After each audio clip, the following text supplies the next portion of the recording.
Yeah, I see it says it's streaming live on Facebook.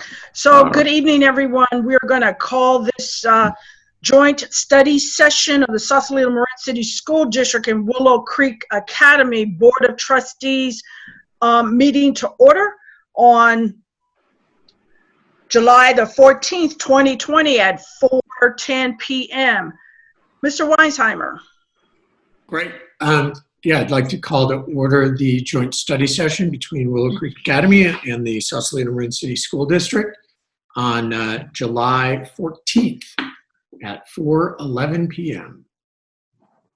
Here we go, everybody. Thank you, sir. Caroline, would you do us the honors of the Pledge of Allegiance, please? Please join in. Unmuting would help. Repeat with me, please. I pledge of allegiance to the flag of the United States of America and to the republic for which it stands, one nation, under God, indivisible, with liberty and justice for all. Thank you, ma'am. Thank you, ma'am. Dr. Garcia, if you don't mind, sir, could you please just remind us on the guidelines for public presentation? Yes, I will be happy to. Just again, a welcome to our joint study session number 3. Reminder to all members of the public. This is a joint study session of the Sausalito Marin City School District and the Willow Creek Academy boards. It is open to the public. The public can observe, but not participate in the meeting. And in that spirit, we will take one round of comments from any interested member of the public prior to starting the meeting.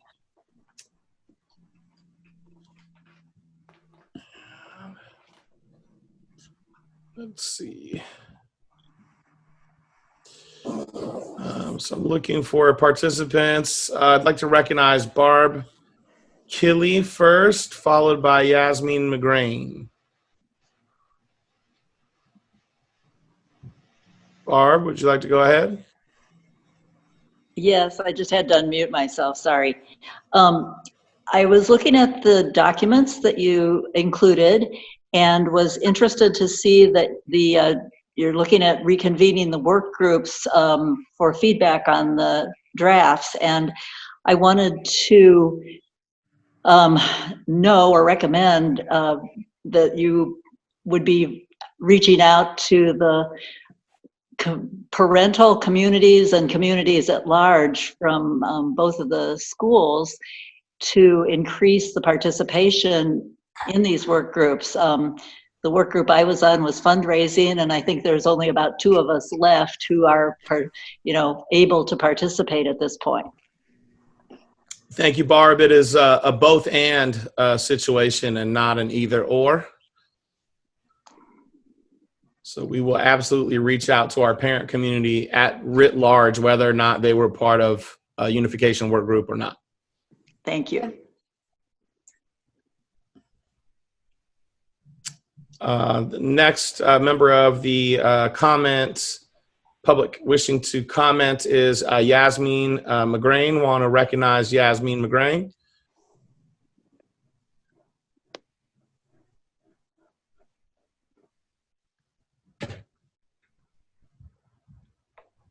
Yasmin. He's probably waiting to unmute.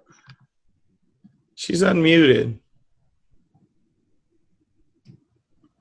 Can you hear me now? We can hear you now. Okay, sorry, technology.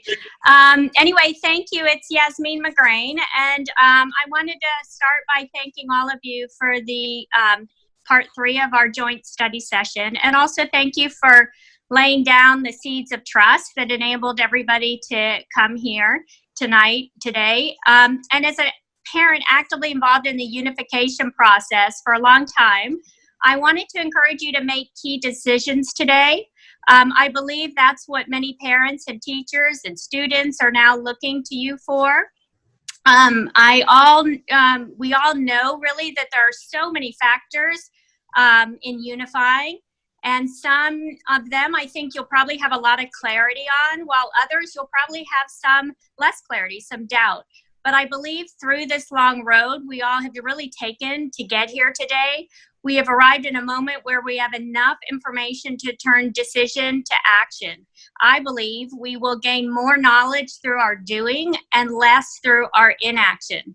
I imagine, though, it probably is pretty scary to make big decisions like unifying 2 schools, but I and others place our trust in each one of your hands and to make that decision. I think we should remember that we are really a nimble, resourceful district with great hearts among so many teachers and so many parents and community members. And if we can just test things together, we can adapt where we need and identify a lot of best practices really quickly. I just wanted to encourage us not to let fear stop us from making decisions we need to unify. Perhaps when in doubt, remember that the many things both schools are trying to solve, like lifting up all students, closing achievement gaps, creating more integrated learning environments, getting kids high school ready, teacher equity pay, things we have not always been able to solve on our own. Together, though, harnessing our collective power, our ideas, our resources as one district, I believe we have a much greater shot at doing so. If we continue on our separate paths as 2 schools, we will delay achieving greatness for our students today. There will still be classes at Bayside with just a handful of middle schoolers in it, when they and students at Willow Creek could be learning in a more integrative classroom from one another and making friendships. There will still be hardships in offering key programs to Willow Creek Academy students that are essential to being high school ready. Together, we will find solutions and find them faster. Separate, we may continue to struggle. Our schools, to me, are like 2 sisters on a seesaw. In the past, when one went up, the other went down. I am placing my trust in all of you to walk through fear and unite our 2 sister schools. Parents, teachers, community members, we want clarity so we can support and plan around the decisions you make tonight. In summary, seize the moment. We are behind you and support you. Thank you very much, Yasmin. Thank you, Yasmin. I'd like to recognize Brian from the Sausalito Park and Rec Department. Hello, everyone. Thank you for having me here today. I just wanted to introduce myself as the Sausalito Parks and Recreation Program Supervisor. I actually started on March 9th, so a week before the shelter-in-place order happened. So I was not able to get out to Willow Creek to meet our instructors and teachers and children at the school. But I do want to assure you that our Parks and Recreation Department is fully operational. All of our parks are open, and I would be happy to work with both schools in helping unify this process, along with helping in any regards for reopening and discussing after school things, although I'm sure that is on the last part of your mind right now is after school. But I've been working with the county and working with other recreation departments throughout Marin County on discussing summer programming, fall programming, and whatnot. And I've been working with schools all across the country in my tenure as working as a recreation professional. So I am here to help.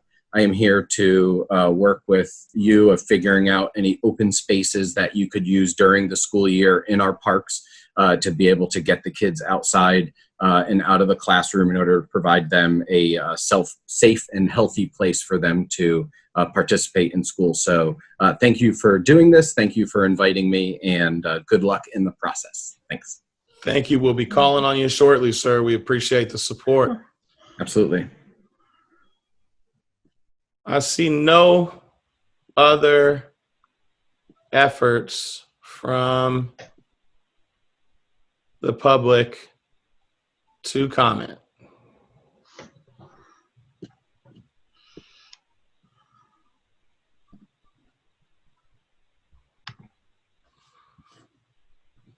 All right, that's interesting. Last call. Still none. All right, sir, let's move forward. So we're not here until midnight. I will do our best. Just want to ground us again in our guiding principle that has guided both of the 2 study sessions prior to this one, which is centering the option that is best for kids and families. Remind us of our goals that we started with 2 study sessions ago. Collaboratively study plans for unification, provide guidance for community feedback, and build trust and communication. I'd like to again welcome Dr. Omwali Satterwhite as our facilitator, process observer, timekeeper. Thank you, Dr. Satterwhite, for making time to be here with us again. My pleasure. Also want to ground us in the zeitgeist of the day, and hopefully what will be our guiding light moving forward as a community. And that is a focus on race, equity, and opportunity. And the idea that we have received the first desegregation order in California in 50 years via the Attorney General, and that separate schools really perpetuate these conditions. Just a very quick aside, it is my great honor to be a part of the Southern Marin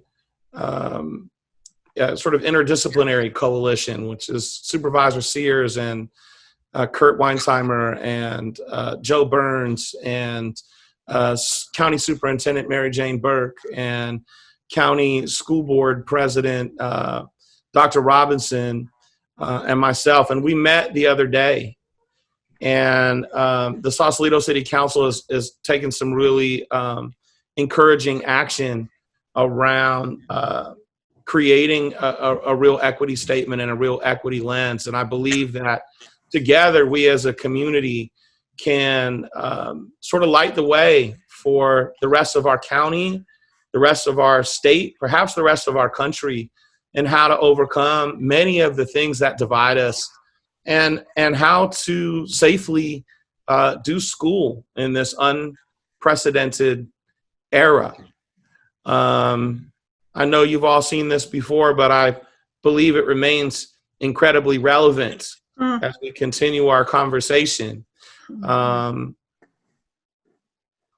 We are here to generate recommendations to both boards that have considered the advantages, disadvantages, issues, concerns, and feasibility of a unified school solution. We are here to collaboratively develop a plan for unification that engages all of our stakeholders and builds consensus on what is most likely to be successful.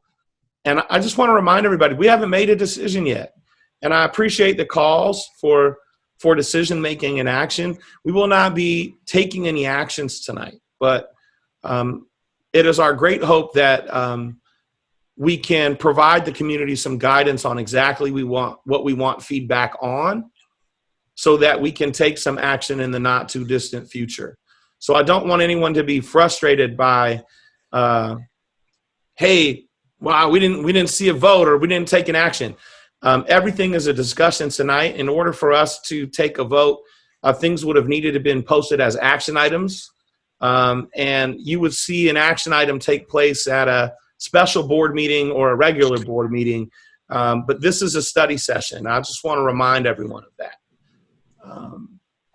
This is, as has been noted by some folks, the hopefully the capstone on quite a long process.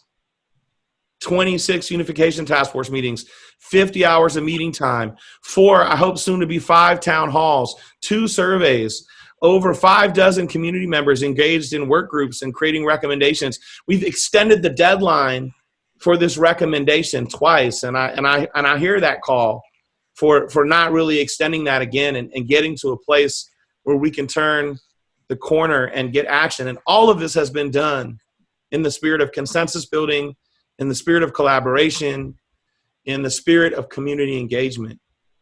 I want to ground the rest of our conversation tonight in this idea that no matter what we do, no matter how much time we spend planning, no matter how many details we think we've worked out, it's not going to be perfect. School never is. really life never is, except for maybe a select few of you. And the idea is that what we have is a commitment to continuous improvement. And right now, that continuous improvement is really getting feedback from our community on the options for unification, on setting some goals, creating a theory of action, planning, acting, and then reflecting and adjusting. And everything we do as a unified school will be done under this framework. It might not be perfect on the first day of school, but I guarantee you, we will get stronger, we will get better, we will get clearer, we will get closer to perfection the faster we start doing.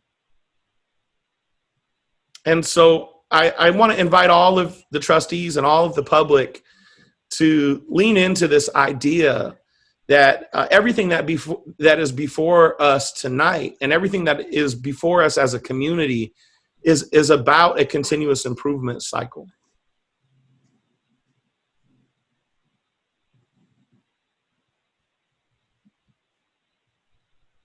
Dr. Omawale, will you remind us of the community agreements that we made a couple weeks ago? To the public, the joint boards met in recess session in pairs and generated ideas for community agreements to guide how we work together in these joint study sessions. And when we came back in a plenary, then the various teams proposed a series of community agreements, which were eventually adopted by both boards, accepted by both boards. And those agreements are ask, to learn, to listen, and understand. Question our assumptions, assume nothing.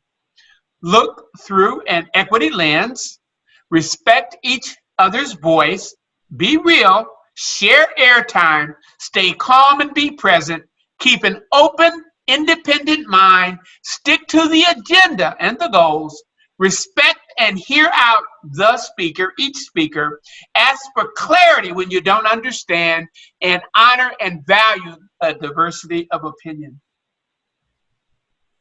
Thank you, Dr. Omawale. I want to invite us all to, select one or two of these that we really want to focus on for tonight's meeting. And take a brief pause, allow you to do that before we move on.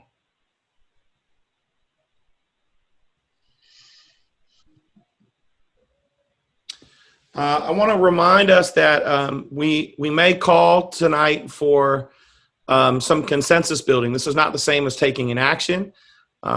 It's more like taking a temperature. And when we call for consensus building, we will use a fist of 5 protocol.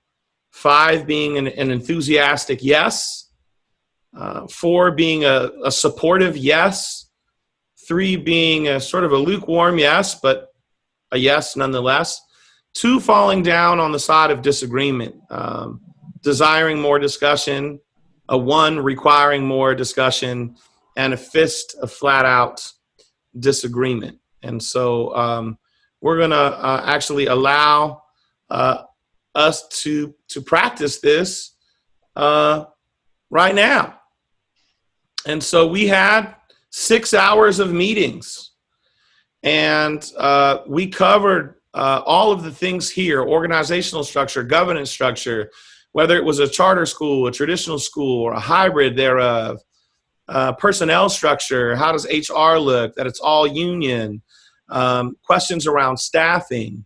We covered ideas about a facility structure, grade level configurations, different financial structures related to the organizational structure and budgeting, curricular structure, like a focus on world language, a focus on STEAM, a focus on project-based learning, moving to the pre-K space, and then critically important for our conversation tonight, timing. And what we wanted to do is see if we had any consensus on any of these areas given the 6 hours that we've spent. And we know that we don't have consensus on all of the areas, but we want to see if we have any consensus on any of these items. And so the first thing that we spent a lot of time on was this idea of organizational structure.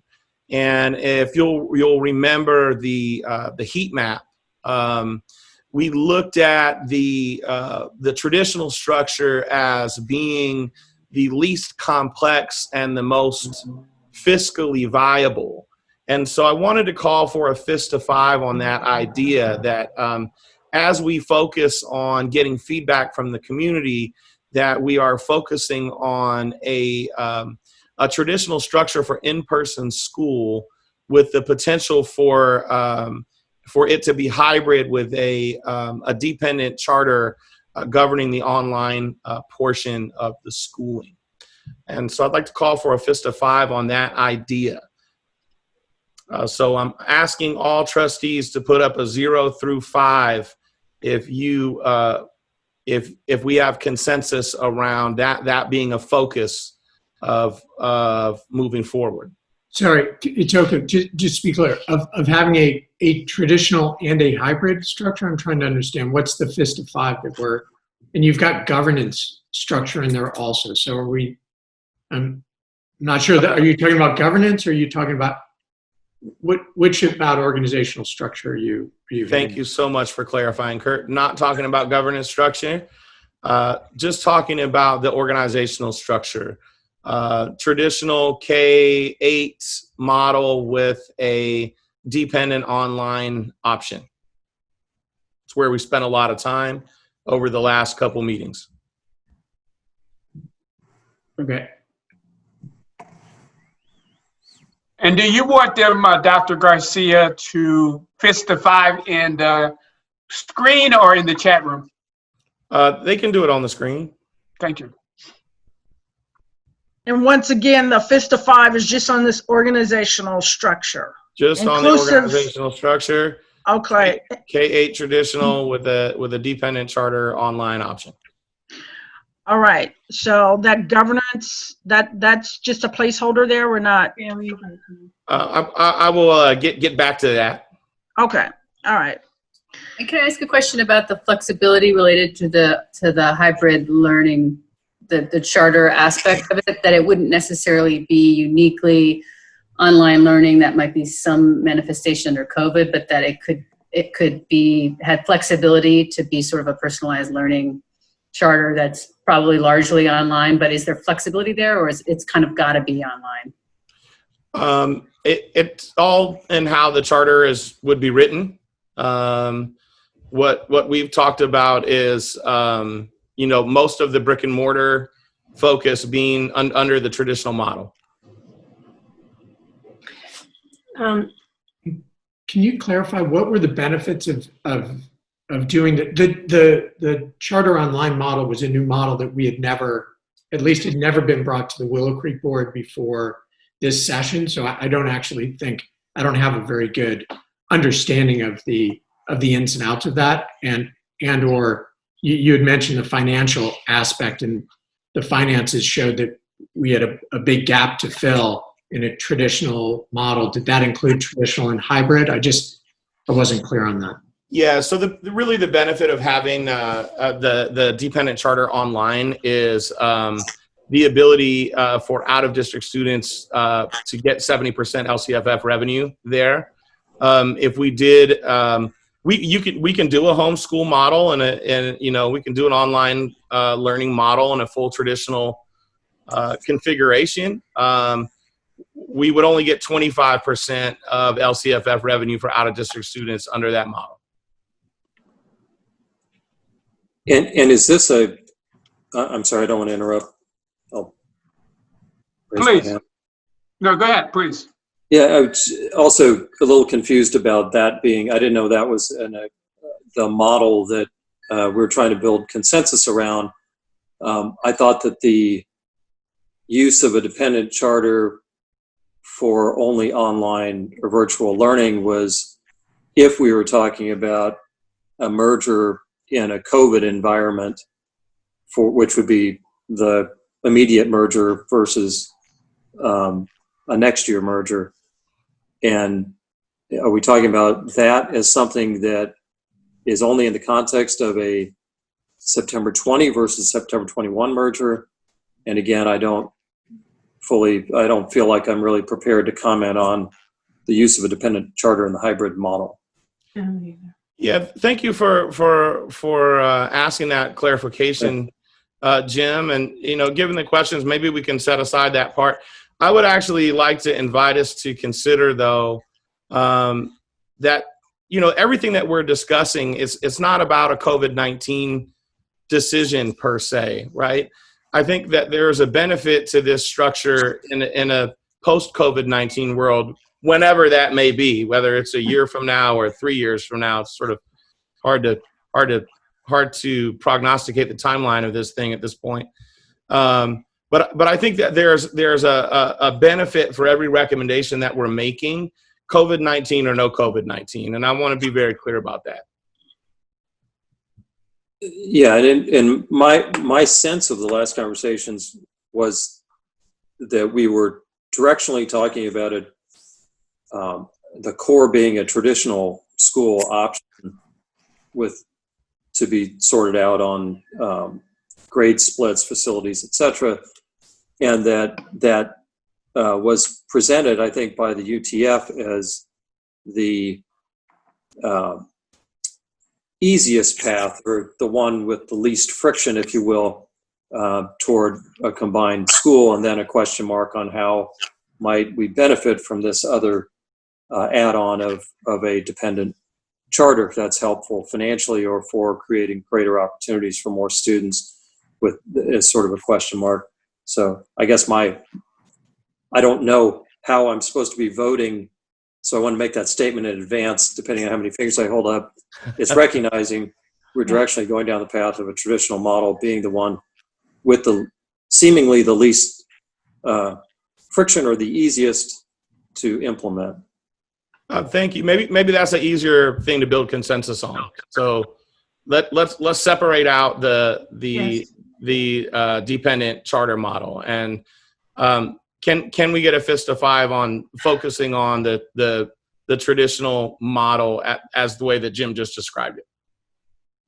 Dr. Garcia, I think I'm sorry, but I have another question too, directed maybe towards Jim and Dr. Clark and maybe Caroline, and that is, if somebody can quantify, I think we talked about this briefly in our last meeting, but if somebody could quantify what it means to get 70% of LCFF for out-of-district students versus 25% of LCFF for out-of-district students, and also if there's any way to quantify the outlay that you have for an out-of-district student, even if you get 70% LCFF, we still have to pay for that student. And so I guess for me, we've always looked at, in our discussions on the UTF, we've always looked at the hybrid as a way to really secure additional funding. And the question, to go with the traditional and charter model. And the question is really, what is the financial benefit? Is there some way to quantify what that range is? At 25%. Jim, Dr. Clark, do you want to take a stab at that? I did some quick numbers on my calculator, but you all might be better than me. Uh-oh. Well, I don't know how many out-of-district students we have. There's 67. Combined? This is just for the Willow Creek calculation, because right now we're only getting out-of-district money for the basic aid out-of-district students that attend Willow Creek. That's that 200,000 number. I think go ahead, Jim. I cut you off completely. I'm sorry. No. Lexi, I'm not sure where you're going and asking for the information, but the way I would look at it, if we have LCFF of roughly 8,500 and change per student, just looking at LCFF, and a 45% swing on that, it'd be somewhere over $250,000, $260,000 roughly. Is kind of very rough back of the envelope math. That's very good, because the number I got was around 250, right around like 248. Hey, could we have virtual high fives there? Thank you, gentlemen. To think of it of a different way, Lexi, of a possible $8,500 per student of LCFF revenue, you're getting $6,375 per student at 70%.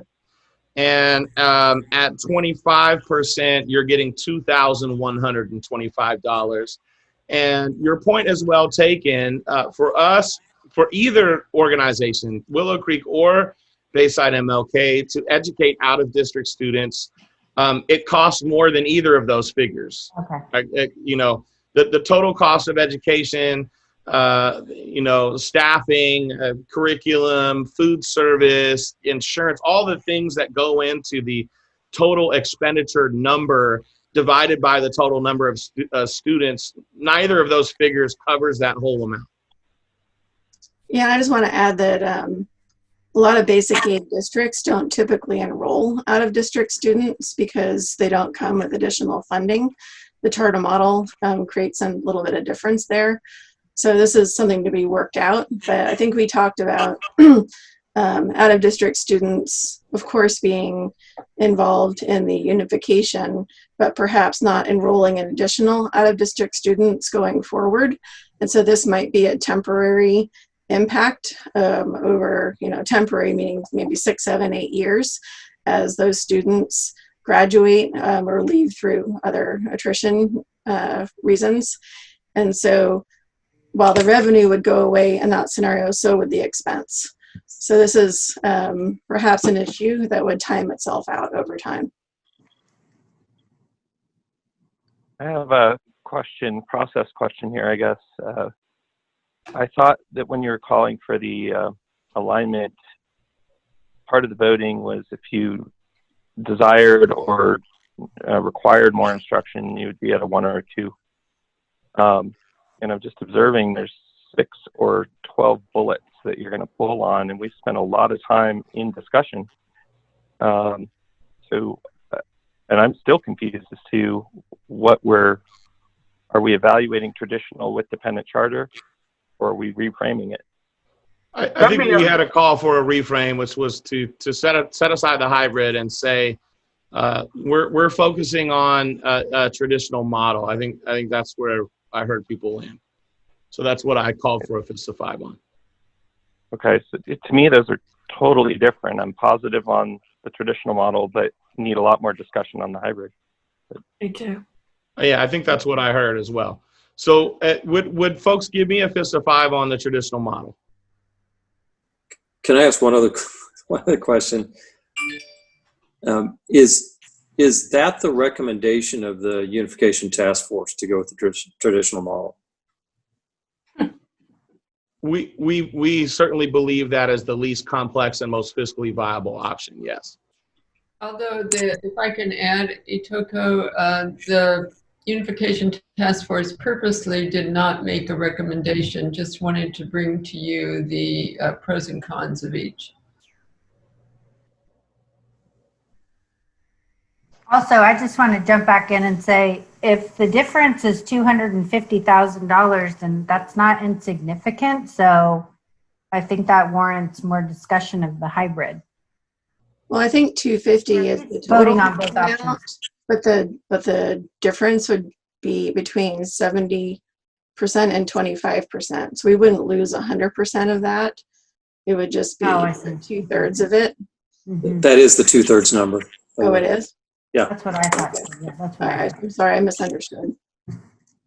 So from a process point, Dr. Garcia, I think you call for a 5 on the traditional, and feedback seems to be more conversation and more information about the hybrid option. For sure. Correct. And I do believe that you got all of the votes were on the agreement side,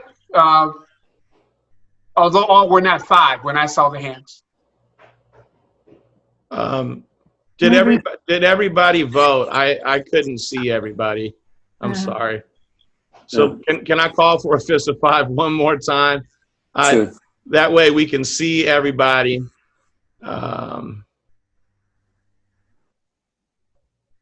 Okay, I see mostly consensus. I saw 1, 2. Two means looking for more information, right? Yeah. You just said we need more information. So are we is that, are The we question right now, pardon me, is just on the traditional model. It's not on Just the on the traditional model. Oh, okay. All right. That does look like we have consensus on there. Yeah. Thank you. So the next point is around personnel structure. And I want to call for a consensus. I think I heard in the prior meetings, I want to call for consensus that we're talking about an all unionized model. So just a question on that. Not an expert in the area, but my understanding is it's up to the teachers and the staffs and the various unions with which they would potentially join or continue to decide whether they are joining or departing from a union. So I'm not sure why this is our discussion or consensus point. Yeah, thank you for asking for that clarification. What you just said is variable depending upon the configuration, right? So as an all traditional model, we currently have what's a closed union shop that's all union. And so if we went all traditional, the idea is that everybody would be at a union salary scale and benefits and be joining the union. Now, individual members can opt out of the union, but it doesn't mean that the union isn't collectively bargaining salaries and benefits for all members. What an individual could do is opt out of paying dues.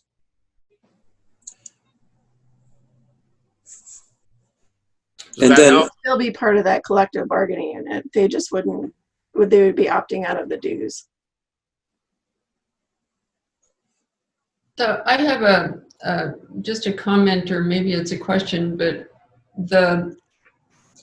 I don't have a problem with the union per se, but I want to be perfectly clear that when we vote, we're voting for a fair structure for people to be put on a salary schedule, and through that the Willow Creek classified staff and certificated staff don't have less seniority.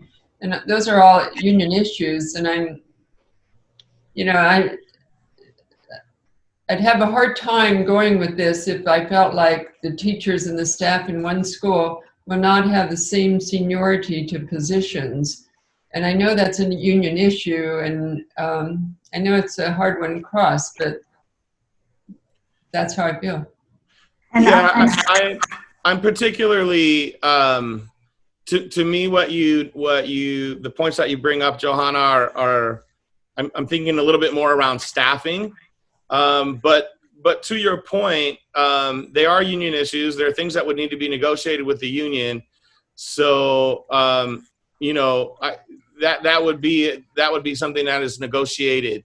I'm simply asking for a consensus building around the idea that the structure is a unionized structure with some details TBD.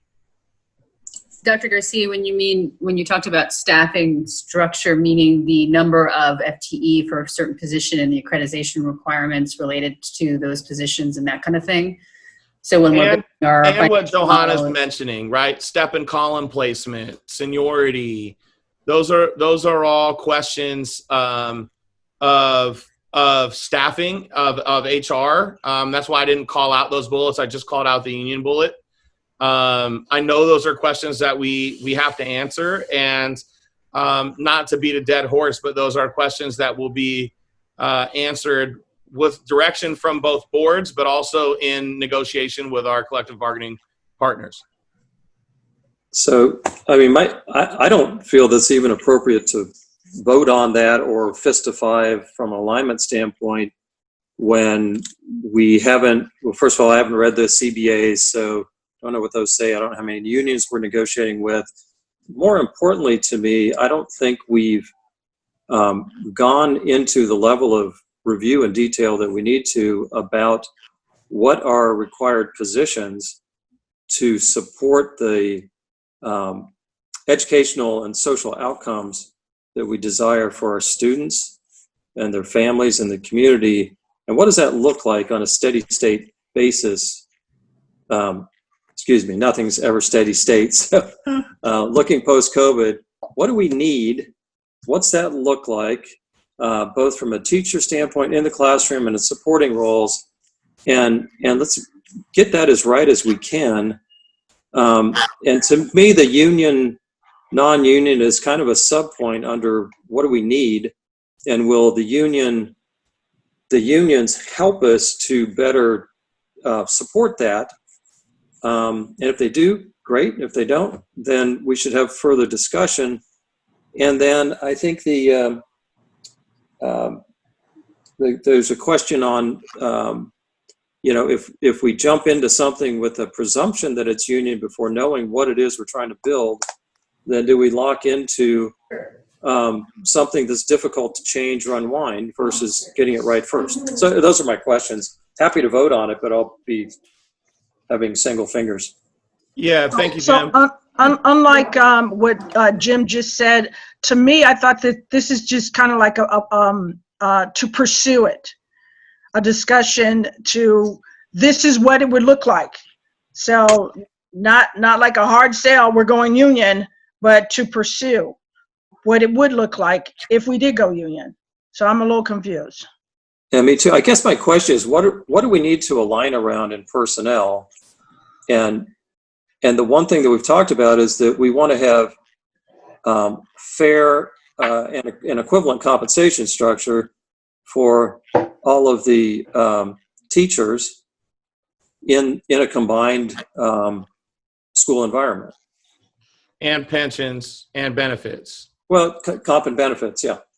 Right. And so that's that. The questions that you raise, for me are, like I said, more staffing questions.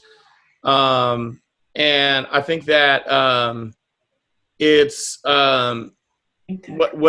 it's a little bit more what Ida laid out, which is, hey, what we're going to be focusing on feedback is a traditional school. If we're focusing on feedback on a traditional school, then the traditional schools are unionized. Are they all?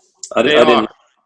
And to answer your question, Jim, we have two collective bargaining partners. SDTA, or the Sausalito District Teachers Association, which is a chapter of the California Teachers Association, and CSEA, which is our classified union. I think Clovis is still not unionized. I'm sorry, I didn't mean to speak to any traditional school district. I meant to speak to the one in which we are currently operating. If I may, Dr. Garcia. So my understanding is a fist of five around two main things that, or several main things, that there would be an integrated blended staff, that it would be unionized at the discretion of, the employees themselves, and that there would be an equitable salary and benefit structure for both classified and certificated staff. Is that? That is correct. Although, as I have said, and I don't mean to be redundant, it just is the reality. Those things are subject to negotiation with those collective bargaining partners. Absolutely subject to negotiation, and of course the approval of the boards. Yes. And so, would you repeat then what you're asking for feedback on in terms of your fist to five, Dr. Toko? Just pretty much what Ida said, that we're asking for we would be focusing on asking for feedback on the configuration of a traditional school with unions. We lost a final decision on that, or that's the way it has to go, that we want to focus on that moving forward, or explore that more going forward. Correct. Yes, And okay. we lost Trustee Huff, so I want I'm back. to. She's back. Okay, all right. I'm sorry, I'm back on my phone. My power's out, but my phone works. All right.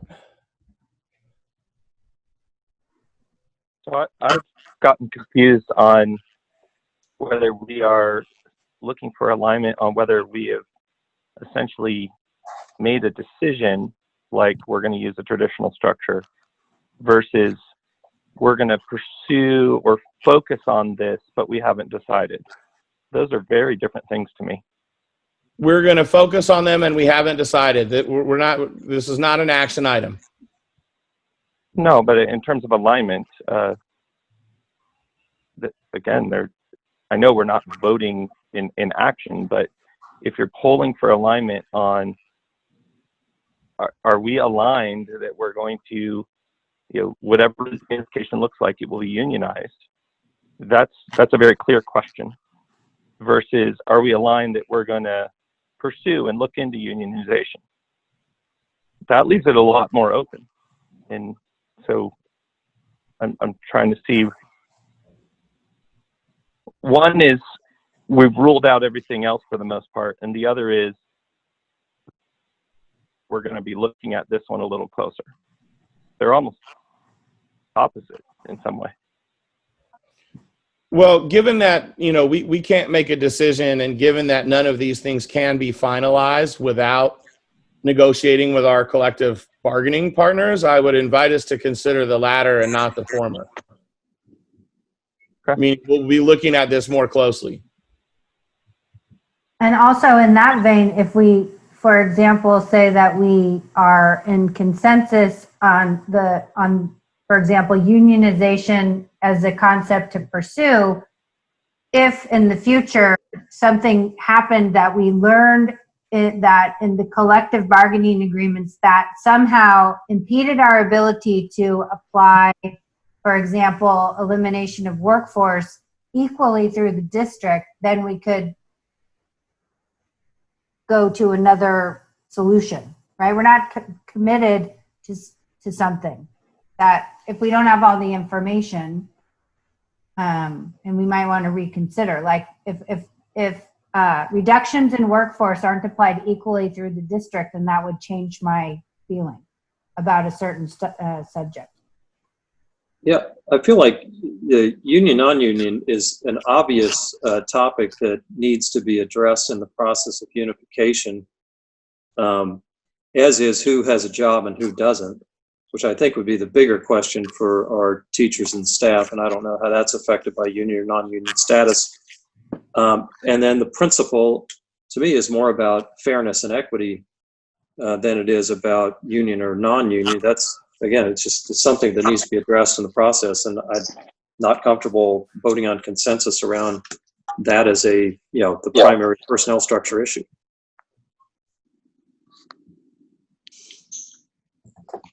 Are we going to have to look at it? I mean, I agree with Jim in terms of looking at the equity issue as the primary personnel sort of structure lens right now that we can build consensus around.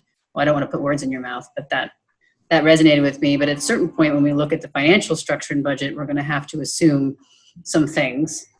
And I don't think we can. I'm wondering, can we buck this issue if we're building a financial model around one way of doing things or another? Well, there's also, maybe to jump on with Lexi said, there might be a way that we can look into working with the union. Let's see what happens with the union. That we would have a consensus that would say ITOCO or staff is going to work with the union and report back to us and see what that looks like.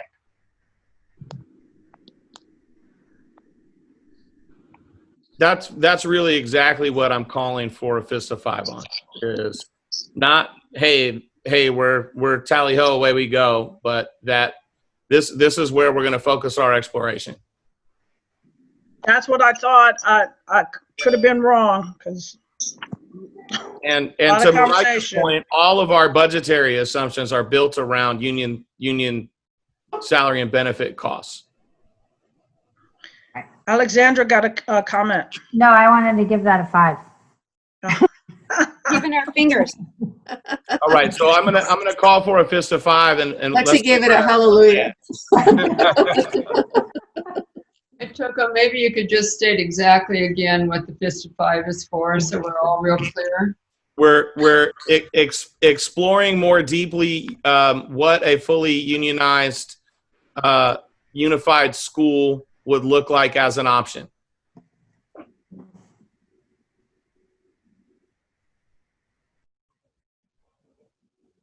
Jim, I can't see your fingers, sir. Well, I told you before, I'm not comfortable with the question right now on unions, and there's two, and it reflects how complicated some of these things are, and the amount of work that needs to go into sequencing all of the different issues that are presented on this alignment page. So I think to me, it's requires a more serious treatment than a fist of 5. Are we aligned? And then, a reference to that down the road. I'm not presuming anything, but I think it means something to hold up your hand and say, I'm aligned with, a union environment or approach, which was the original discussion. I think it's a more complicated issue, and it requires a lot more discussion and information than just raising my hand. But just to be clear, Dr. Garcia, we were saying that this is a fist of 5 for exploration, not it's a finite decision, but to explore it, if I'm correct. And that's exactly correct. And no fingers is a no, right? Yeah. Right. So Jim, I'm gonna ask you again, what details would move you to a 3? I think I already stated my comment on it, and you have a consensus without my vote. My comment is I don't think we should be testing alignment or a fist of 5 approach on things that are this serious, require this much time, as the lead off in this meeting. I think we need to have a serious process around what do we need, how to support the outcomes we're seeking in the school, what's the structure behind that, who's unionized, who isn't. We need to see the collective bargaining agreement. It's a statement of the obvious that unions will be part of the conversation about a combined school. But I don't think it's appropriate to be calling a vote that to the public looks like, oh, well, this is in support of unions. Of course, we're going to go that direction without a more serious conversation. I guess want to say, I'm quite comfortable giving my needs more conversation vote. It doesn't have to be unanimous. It needs to be a consensus. Mr. Henry, Yes. I just wanted to share with you that I agree that this is a really important issue. And I just want to, while the Unification Task Force has not chosen to make a recommendation, we have discussed this matter in depth, in all seriousness, but for whatever reasons that I don't thoroughly understand, the task force has chosen not to make a recommendation. And however, I want to assure you that it was discussed in all seriousness. And so I just want to make sure that I'm not hearing you undervaluing the work we've done and the consideration we've paid to this very serious matter. Then, maybe you can say it another way, because that's how it's sounding to me.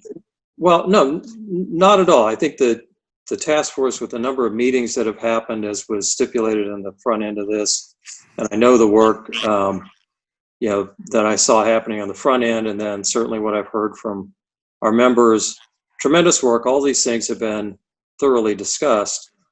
But what I'm talking about is the process, Dr. Garcia, of doing a fist of 5. I think we would all say that the things on this page are all things that will continue to be part of the ongoing discussion. And I personally would rather move on and talk about the underlying details behind it and see if we can become better informed and move forward. I hear you loud and clear, and I won't belabor the point. I'm not trying to be an obstructionist on it. I just, I'm just not comfortable just raising my hand flippantly and saying, yes, I'm supportive when I don't really know what it is I'm supporting. And I thank you for that clarification. And what I was trying to ask you, and what I think is very relevant to this discussion, is just to make sure that we capture very clearly the questions that you would like to have answered, so that you would feel comfortable putting up a 3, for instance, on this issue. In simply saying that unions will continue to be a part of the conversation about a combined school, I think that's a statement of the obvious right now.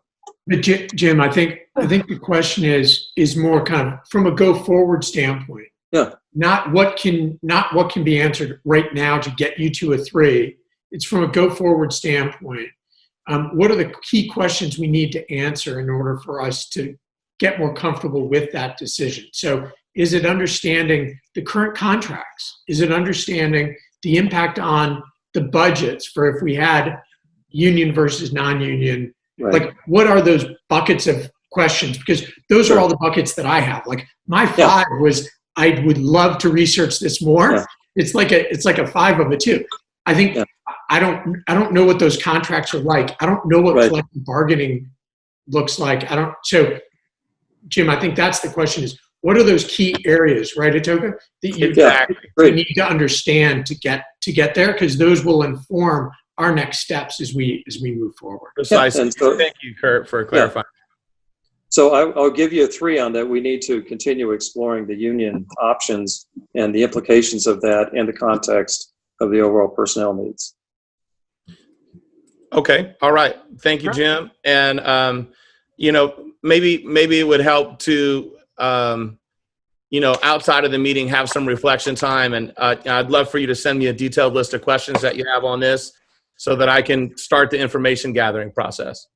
Well, okay. My question is, what's the personnel structure that we need at the school first? But let's let that go and move on. All right. Or suggestions that we do that. Sure. So the next thing that I'm going to call for a consensus on, and I apologize, I meant to reorganize these bullets and it slipped away from me. And so I apologize for being out of order here, is curricular structure. We talked about something that's focused on project-based learning. We talked about something that's focused on STEAM. We talked about something that's focused on world language, and that sort of brings in a pre-K element that neither school has currently. And so wanted to call for a fist of 5 on getting feedback on those 4 points from our larger community.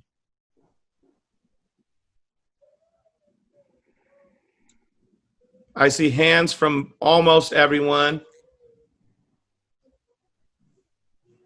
Marika, is that a 2 or a 3? I got a little side view of you. Well, it's just more sort of clarification when we say world language, just if we're, yes, of course, I think I could not say don't go to the community with this. I know if I'm looking at it, I really want to see that fleshed out a little bit more. What does that mean when we say that? What does it mean to be STEAM focused? And because there's implications to each. So when we do go out, I'd love to sort of have some real meat on that bone, just to kind of have people really understand it. Copy that. Thank you. And I guess my additional comment on this one is, yes, on 5 on what we have here, with an overriding question of, are these the focus areas? And I certainly believe pre-K and even earlier is one of those, but the focus areas that will dramatically improve the outcomes for our children who are not performing at level. Is there anything else that we're missing? But certainly 5 on these. All right, thank you. I thought I saw a 3 or above from everyone on that.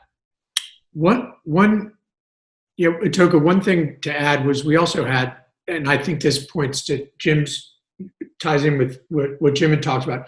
We also talked about special ed and how we wanted to have more integrated special education and really taking, more inclusive approach to special ed. And I would say that would, for me, rise up to the level of kind of core curricular structure that we talked a fair bit about and seem to have strong consensus around.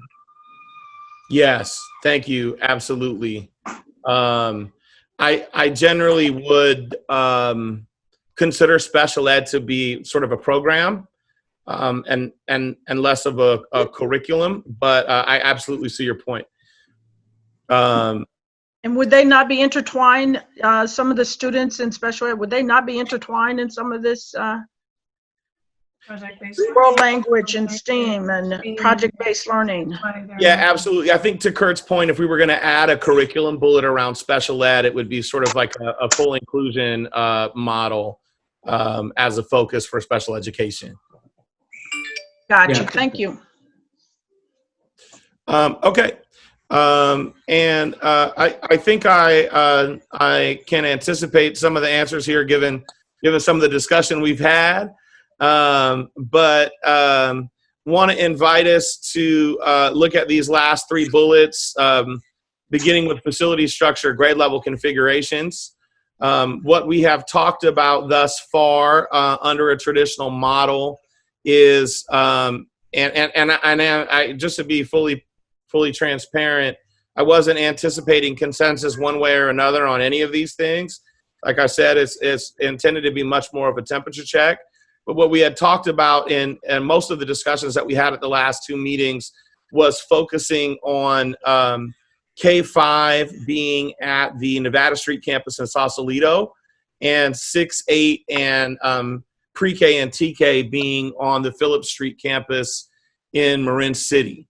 And so I just want to call for a fist of 5 on that very specific facility structure, grade level configuration as a focus to get feedback on further information on from the community. I'm all for it. You're asking for a fist of 5 right now, correct? I am.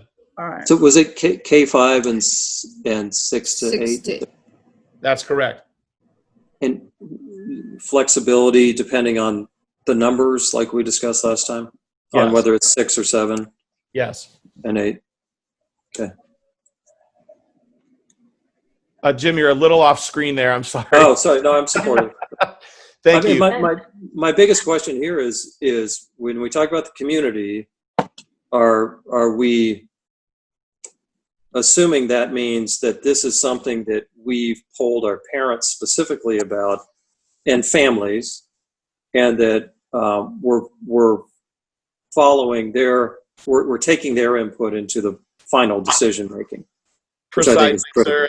And I just would add to that mix potential families, and also other community partners like our friend here that's here at this meeting from Park and Rec, right? Like we want to try to get as much feedback as we can before we make any final decisions. Would that include teachers and staff?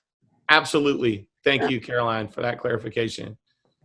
Must include teachers and staff. I did see one too. Trustee Barrow, do you want to talk about that?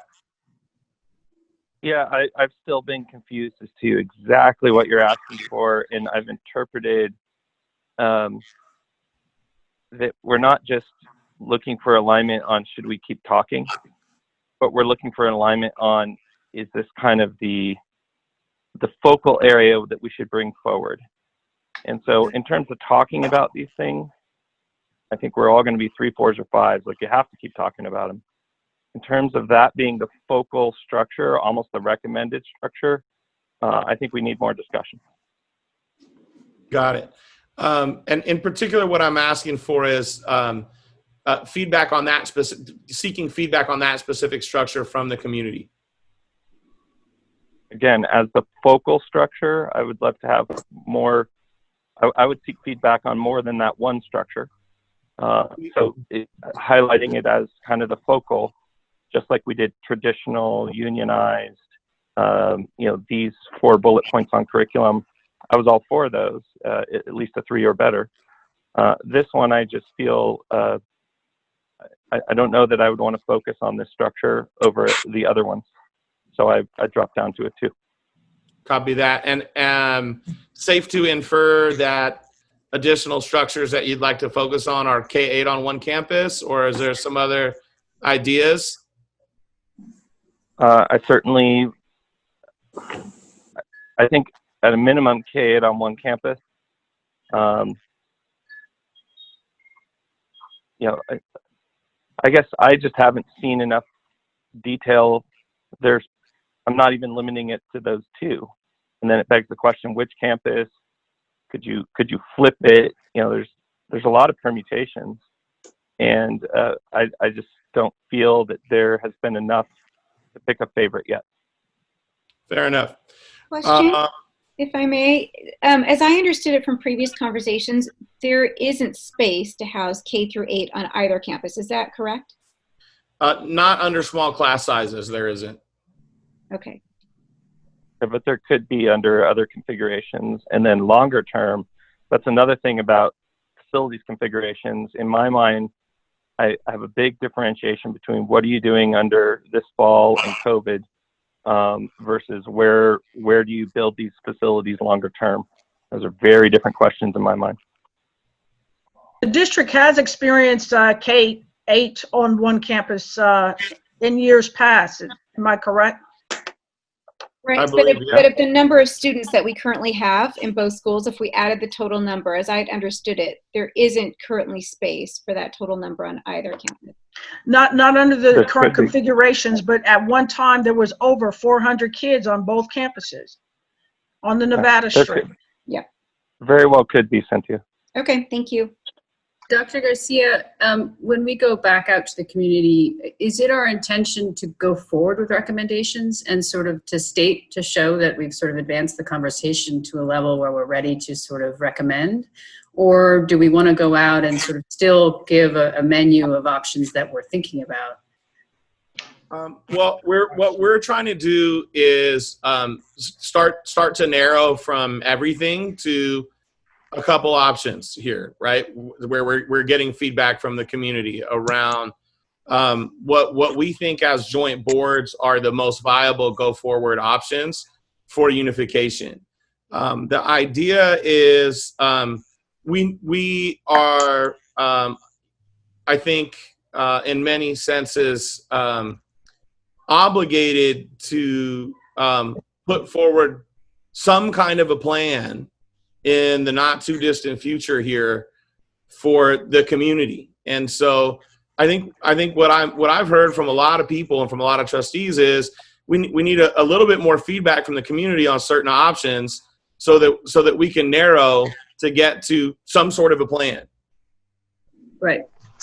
Well, I mean, I would assume that the community would want to see that we've advanced discussions to a point where we have enough information and enough detail to recommend one or several options, but not sort of be where we were 9 months ago when we put a menu together, right? That would be my hope. That would be my hope. And along those lines, we've already sent out questionnaires about which campus and grade configurations and gotten kind of some consensus from the community from those surveys. So I wouldn't imagine that we would duplicate that same level of options going forward, that we would take the data that we have thus far and consider narrowing those options to provide to the community.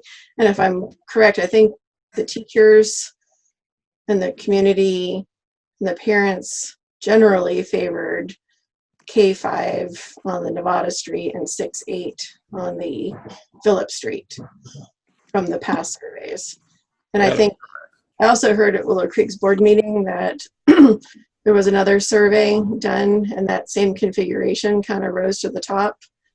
Yeah, that was related to a facility share under COVID, so I wouldn't want to conflate that with a sort of in agreement that that's how they would want it to go as a long-term structure. It was really, you know, what might be an option for facility sharing in September, right? Okay. But definitely, yeah, that it seems to be the overwhelming direction. Okay, thanks for the clarification. Yeah, thank you. And another question, I just to thought it. clarify, because I've heard at various moments mention that the faculty at both schools were surveyed, but haven't seen any of that detail, and I'm wondering what percent of them from both schools gave input? It was pretty unanimous. Almost all staff members from both schools responded to the survey. I think that might have just been part of the meeting that you missed last time. And I'd be happy to reshare those slides with you. They are the slide presentation from the prior two meetings is available on the unification tab on our website, and so they're there. But it was about 70-30 that the configuration was elementary at Nevada Street and middle school at Phillips Street amongst the staff from both schools. And I think it's true that Phillips Street was built as a middle school and has some structural features that make the upstairs classrooms not permissible to younger students. Well, they're certainly designed to sort of be like middle school science labs and things like that. I just want to say that I think the survey results are available on that unification tab as well. Dr. Garcia, am I right? Yes. And I want also to assure you that even though the task force has not made a recommendation, we certainly took into account those surveys. Yeah, and just not to beat the dead horse, but there's also 3 slides that were in our last meeting two's presentation that kind of summarized this survey data around campus configuration. Well, and if we are to talk about a bond as well, the bond would have to support, I would think, other than just sort of structural renovations, et cetera, but it would be with an idea of what direction we would be going in, I would assume, but we're not there yet. Yep, good point. Okay. My memory of the survey data is that depending on the group, there were actually slightly different preferences. Bayside MLK parents, I thought, weighed in slightly differently than Willow Creek parents, who at the time were straddled across a couple of surveys, so that made it even more confusing. So that's why part of why I thought that more discussion would be beneficial before, kind of leaning on one configuration over another. Well, and just to clarify that, Josh, the outlier from Bayside MLK were the Spanish-speaking parents. All right. Well, Josh is a 2, but everybody else was above a 3, and I think I'm clear on sort of some of the other questions or conversations or options that we'd like to get some feedback on. Are we okay to move to the next bullet? Please. Yeah. All right, thank you. Second to last, but not last, was around the financial structures and the budget. Again, if we're focusing on a traditional option, a full traditional option, then this is less of a consensus building question. As we move to a traditional structure, then both schools are resourced in a traditional fashion. What I'm going to suggest here is that we put a pin in this process, as I don't think that there's consensus around the financial structure or the budget or the timing, and we have some more follow-up information on both of these topics a little bit later in the slide deck, and the intent is to take a deeper dive into those 3 things: facility structure, grade level configuration, financial structure, budget, and timing. And governance structure. Oh, thank you so much, Caroline. And governance structure. Does that work for everybody? I think that's fair. All right. Please proceed. Thank you very much. Quick reminder of some of the requirements of COVID-19 operations. Again, I want to invite us to consider that decisions that we make today, while influenced by COVID, are not for COVID and in service of COVID-19. COVID-19 does require small sanitary cohorts. We are talking about having a distance learning option for families with immunocompromised or vulnerable family members, or families that just want to mitigate risk. We can all work very hard to create a brick and mortar option, and there are probably going to be families that just want to stay home and can stay home. And so we really want to acknowledge that. The idea would be after school to be staffed by classified. Again, I want to note that that's something that has to be bargained. This is not something that we could just wave a magic wand on. We are talking about 5 days per week, 9 a.m. to 6 p.m. brick and mortar. We're talking about an hour of teacher prep per day from 8 to 9, and an hour of teacher collaboration from 2 to 3 every day. Again, kind of going back to this framing of a continuous improvement cycle, we really want our staff engaged in that as well. We're talking about a brand new landscape for learning, whether it's distance learning or small cohort learning. We're going to have to really lean into the cycles of continuous improvement to get a top-notch education for all the students in our community, and that the majority of enrichment programming would be delivered over distance learning platforms. The current public health order for reopening schools in the fall does offer some flexibility around cohort size. The Marin County and Marin County only has said, hey, you can do your average class size and reopen as long as they're sanitary cohorts. What the conversation we had in UTF was still the safer option is not to load at average class size, which could be as much as 20 or 25 kids, but to focus on smaller sanitary cohort class sizes. The other thing I want to invite us to consider is, even if COVID-19 magically disappears and never returns, the following changes will really benefit acceleration for advanced students and mitigate learning loss due to structural racism and lost school days. Small class sizes are good for those things, COVID-19 or no COVID-19. Daily teacher collaboration are good for those things, COVID-19 or no COVID-19. And enrichment are good for acceleration of advanced students and learning loss mitigation for students, COVID-19 or no COVID-19. And so I really want to invite us to consider that some of these options,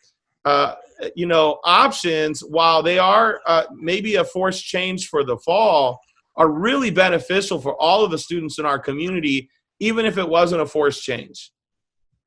There was an ask from some board members to provide academic research on some of these different ideas, whether they be K5 or K8, 6-8, K8, class configuration, a small class size. Those things are posted on our district website on the unification tab. And so I invite the public and any trustees that want to take a deep dive into academic research on these subjects to do so.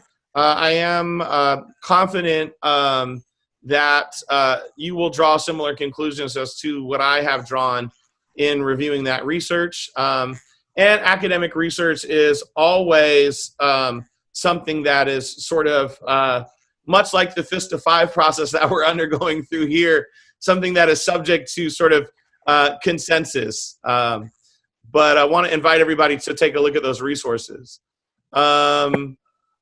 Quick grounding in the sort of general synergies and issues around unification, right? Why is unification a good thing, COVID-19 or no COVID-19. It resolves the desegregation of Bayside MLK and of our school district, and can lead to decreased AG oversight and decreased risk of future action.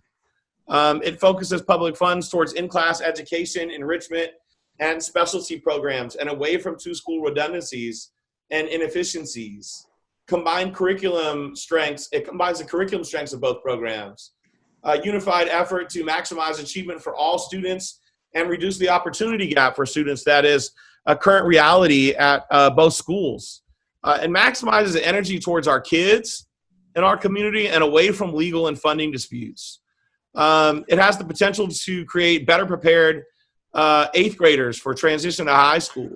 It allows for a smaller sanitary COVID-19 cohorts, 15 to 1, 16 to 1, 17 to 1, whatever, rather than the county standard class size.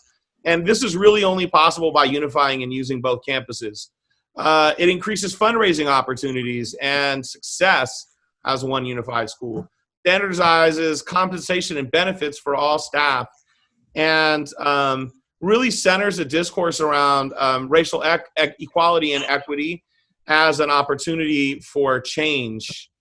Some of the weaknesses or threats around unification are a lack of community trust and buy-in over a final plan and implementation process, the sense of loss of each individual school, culture, community to a combined school culture program, foundational disagreements, a lack of alignment over timing, structure, governance, facilities, grade configurations, union, non-union, staffing, curriculum, school calendar, funding, operations, some of the things that we've just been discussing. Complexity and funding risks and unknowns of certain structural options if selected as the final plan, potential reductions in force at both schools, difficulty unifying with an environment of lawsuits, funding disputes, and distrust, and just general sort of global economic uncertainty under this public health crisis and social unrest and corresponding fears. Omawali said to me recently, it's a pandemic and a police-demic that we're attempting to have this conversation under, and that can be difficult. People are stressed, people are worried, and sometimes that doesn't help move us forward. And so I want to really kind of honor and acknowledge those strengths and benefits. Jim, you have a hand up. Unmute yourself, sir. Could you please go back to the last slide? Yeah, absolutely. That we were just speaking to. And I know you talk about timing after this, but when you look at this slide, it doesn't refer to timing, but the slide seems obviously looking at the case for an accelerated combination of September 20, because the things that are many of the things listed on weaknesses and threats would actually be addressed and become a strength or opportunity if we're talking about a merger plan that leads toward final combination September 21. So it's my observation. It feels like it might be a little misleading the way, not intentionally, but the way the slide reads if you didn't have the context of the timing behind it. I think you might recategorize some of the points because the strengths opportunities would be consistent, I think, regardless of timing. Weaknesses seem to steer toward a perceived weakness in an accelerated plan. Well, that's an interesting observation. I certainly don't think that was the framework that we did this under. Actually, I think we think whether we unify in September in fall of 2021 or we unify in fall of 2020, these are similar strengths and opportunities and similar weaknesses and threats. And so maybe I want to hear a little bit more about your thinking around what is listed here as a weakness and threat that would move to a strength and opportunity if we unify in fall of 2021. So the complexity and funding risks of structural options. So if they're anything that's selected in a final plan, you'd be able to have the plan fully thought out, including financial implications, with time to do so. I think my comment in general is that a lot of the things that are listed as weaknesses here are things that would become easier to deal with, is really my point, with following a work plan, which you had shared previously toward 2021, that become more of a challenge, in my view, with an accelerated merger, because they'd have to be, to a certain extent, more so sorted after commencing school. That's all. So I'm disclosing my own bias here in terms of timing, and maybe we should just park that until we get into the timing conversation. Jim, you're not scared we're going to give you more work, are you? I'm not scared of anything. Well, I guess I want to just offer a counterpoint to that, which is the strengths and opportunities that are listed here would be achieved, 1 year later. Maybe not all of them, but a lot of them. So while the weaknesses and threats may be minimized perhaps by waiting a year, you also wouldn't achieve a lot of strengths and opportunities by waiting a year. Yeah, fair point. Yep. Yeah, I think the other thing, thank you, Caroline. I think the other thing I want to offer too is, but it seems like there's a little bit of a presumption that by fall of 2021, COVID-19 won't be a thing. Sure. And I'm not sure, about that. I think where does that very may well be dealing with COVID-19 in fall of 2021. Well, I just say that everybody has an opinion about that, but nobody knows the answer. Agreed. Next slide. Can I go back to that slide? I just have a different observation, and one that's different than Jim's. It's that strength and opportunities list, well, with some exceptions, is the nice beginning of a guiding principles document, which I feel has been missing from this conversation, just so that when we start having fists of five, what we haven't done is really have fists of five around the goals that we just want to achieve as a go forward plan. It's been nested in different action groups and things like that, but it starts like, okay, yeah, I can get on board with that, right? And just it's a guidepost for us to start making some of these decisions around. So it's giving me a tease for wanting to have a firm framework of guiding principles for this work, and I think it could help us make decisions down the line. I love that idea, Marika. Me too. Yeah, great idea. Really I was nice. wondering if it's in the deck. Is that in the deck, Itoko? Sounds like that might be coming up. Well, I think as we start to narrow down options and think about actually a recommendation on a unification plan, what Marika just said is absolutely critical, and totally worthy of us as joint boards spending a significant amount of time on, and really building consensus around those guiding principles and those ideas. And so thank you so much, Marika, for that inspiration. Can I just add that if you look back at the resolutions submitted by both Willow Creek and the district, many of these strengths and opportunities are found in those resolutions. So I think they've informed all of us in this process. And I think also our mission statement for the Unification Task Force. Yes. Thank you. Good point. I think if you were to have taken the fist of five on, are we all still supportive of unification at a high level, and started to get into the guiding principles, we would see all positives for the most part, is my guess. And to me, that's where the work begins, and it already did begin with those resolutions and so forth. Yes. That's a great point, Josh. Yeah, thank you, Josh. I guess it's fair to really name that I personally, as your superintendent, am operating and grounded completely in that assumption. that everyone is focused on unification. What we need to work out our details of when and how. But I don't view anybody's comments or questions as not in support of unification. I believe strongly that all 13 of you are in full support of unification. You know, the questions are around the details, and hopefully we can get some more feedback from our community here in the next few weeks and come with some tighter answers. I think that's what people are asking for, and I think that's what both of our organizations need as a go forward.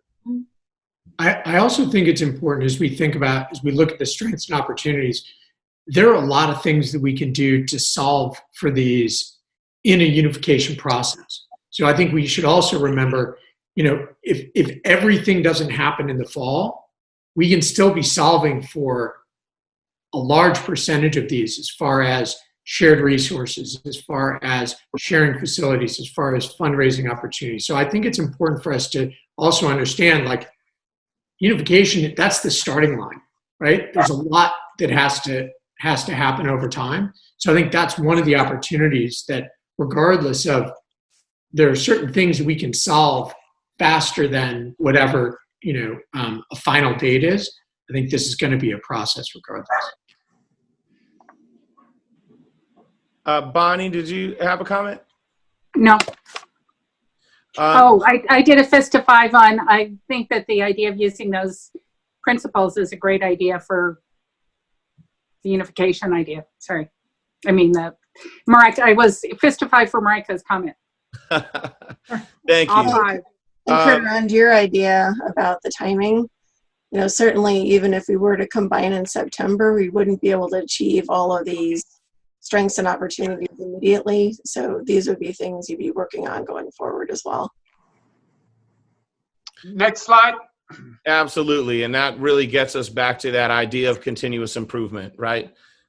We can plan down the details to the tiniest degree, and I'm here to tell you, going into my 21st year as a professional educator, the minute we go live, there's going to be something that we thought we had well planned out that isn't going to work out the way that we planned, and we're going to have to adjust how we operate to make it work well. And so that's just why I invited everybody into this spirit of continuous improvement. I'm not saying that we shouldn't have tight plans. Don't mistake what I'm saying.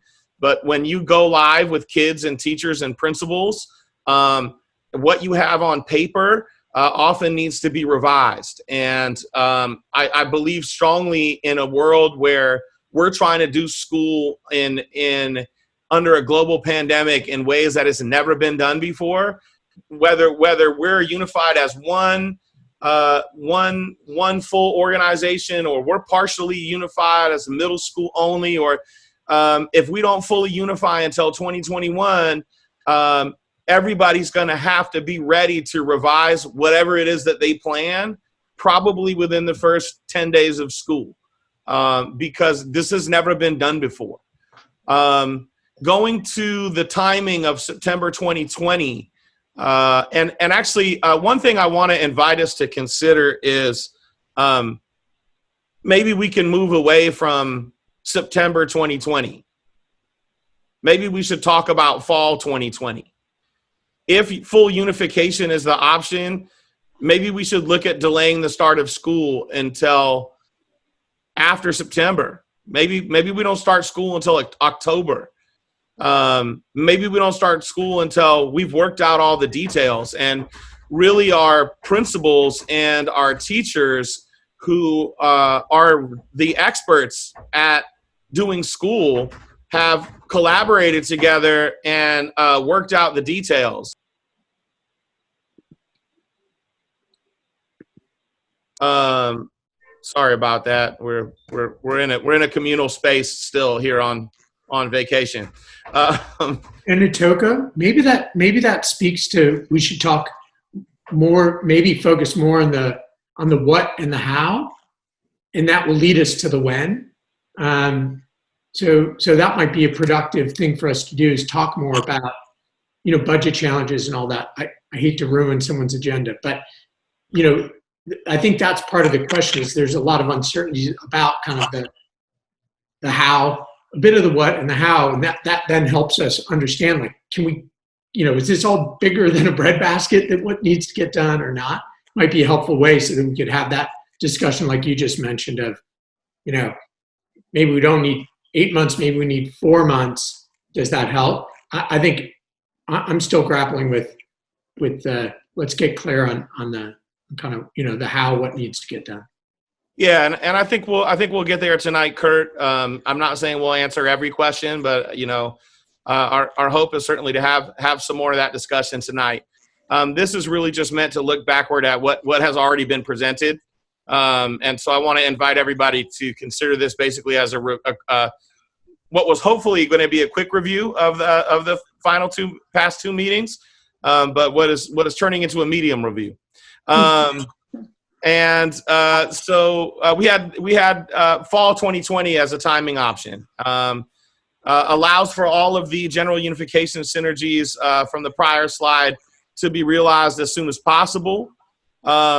Allows to adjusting to this seismic change one time instead of making two huge change adjustments over a 1-year period. Right, we can adjust to this change of operating under COVID-19 and this huge change of unification at the same time together. Whatever we do, school as we knew it is not going to look the same in the fall. It can't. And so instead of making two large adjustments, this allows us to adjust to two large things all at once. It allows us to work off the current momentum behind unification. It avoids loss of continuity in committees and boards and work groups and community participation. A year from now, we'll have a new board configuration on the Sausalito Marin City School Board. And we feel like we have a lot of momentum right now.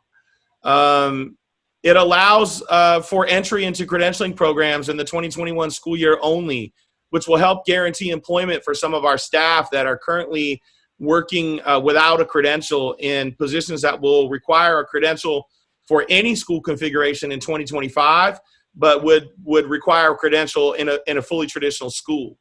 And it really increases our potential for fundraising in the current climate, I strongly believe. Some weaknesses and threats to a fall 2020 unification. Indeed, it's just short timeline for planning, for implementation, for communication, for feedback, and for adapting to change.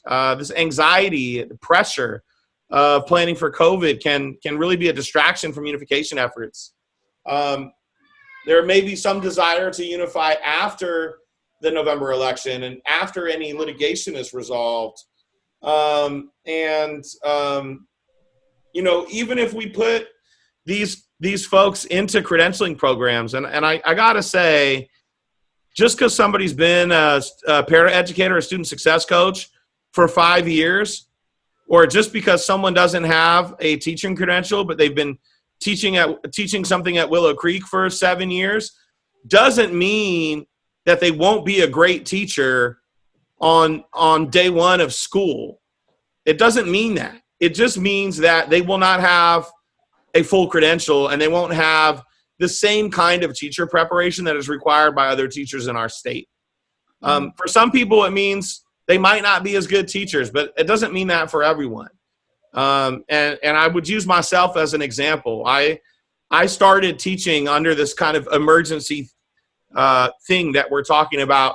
Last time we had a huge teacher shortage in this country in the late 90s and right around the turn of the millennia. And I was able to immediately get better results than a lot of veteran teachers. But it doesn't work for everybody. Some of the potential configurations that we wanted to look at based on a fall 2020 option, we took some time and just sort of this is very imaginary. So I want to invite everybody to take a big deep breath. This is no commitment. It's just an attempt to get to some of the finer grain of details that I think folks have been asking for. Is this a visible font size for all of you? Anyone need it bigger? Yes, please. Slightly bigger would be helpful. Okay, that's why I asked. How about that? Perfect. Thank you. Okay. So again, this is just a potential option. It's not a commitment. This looks at loading classrooms on the Nevada Street campus K5. It presumes a classroom load of 15 with somewhere between 10 and actually, this actually presumes a classroom load up to 18. I apologize. With somewhere between 10 and 16 students in class, brick and mortar, and some number between 1 and 2 participating virtually. Looking at a total of about 50 kindergarten students, it presumes 4 kinder classes and 1 additional teacher. It presumes 4 first grade classes and 1 additional teacher. It presumes 3 second grade classes. It presumes 3 third grade classes. It presumes 4 fourth grade classes and 3 fifth grade classes. The green bars are added teachers. The yellow bars are empty classrooms.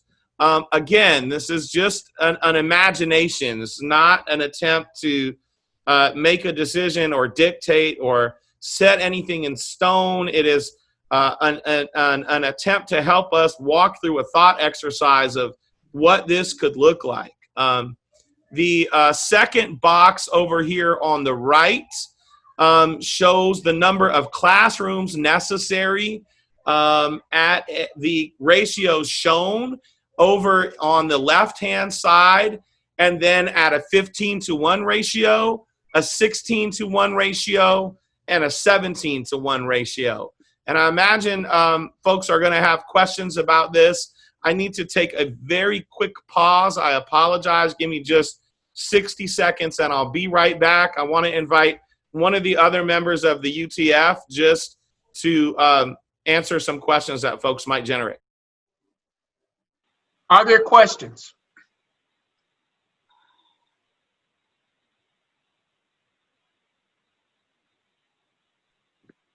Do any members of the UTF have any additional supplemental comments at this point?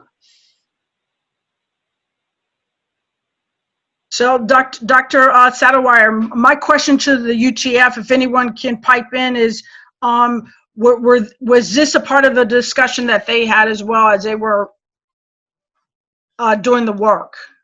This was something that Dr. Garcia and Deborah Turner and I had as part of the district committee. And this was just recently developed as kind of a talking point. It wasn't brought forward to the whole UTF, but this was just something developed to, as Dr. Garcia said, just generate some talking points. See what was possible, a visual aid that Caroline put together. Well, I just needed to see how, if you were to lay it out, what would it look like?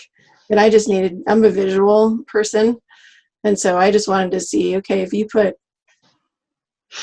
this student body that we know of right now and you laid them out in classrooms in different portions of the school, how could you do it? And so this was just a visualization tool for me that I shared with Dr. Garcia and then shared with Deborah and thought we'd bring forward to this group. Thank you. I'm visual too. Just as a one extra data point, on the Nevada campus, we currently have, I think, 18 general classrooms and 8 resource rooms that are at the size that's sort of necessary for instruction. So that would be about 26 available classrooms for that type of instruction. Yeah, I think towards the bottom, are the kind of some of the additional resource rooms. You have to scroll to the left because you can't see that part of the screen. Are these what you're talking about? Yeah, although I'm just trying to look at the totals there. Where are your totals for classrooms? So this is classrooms are 21, so 22, 23, 24. This is 28 total. Okay.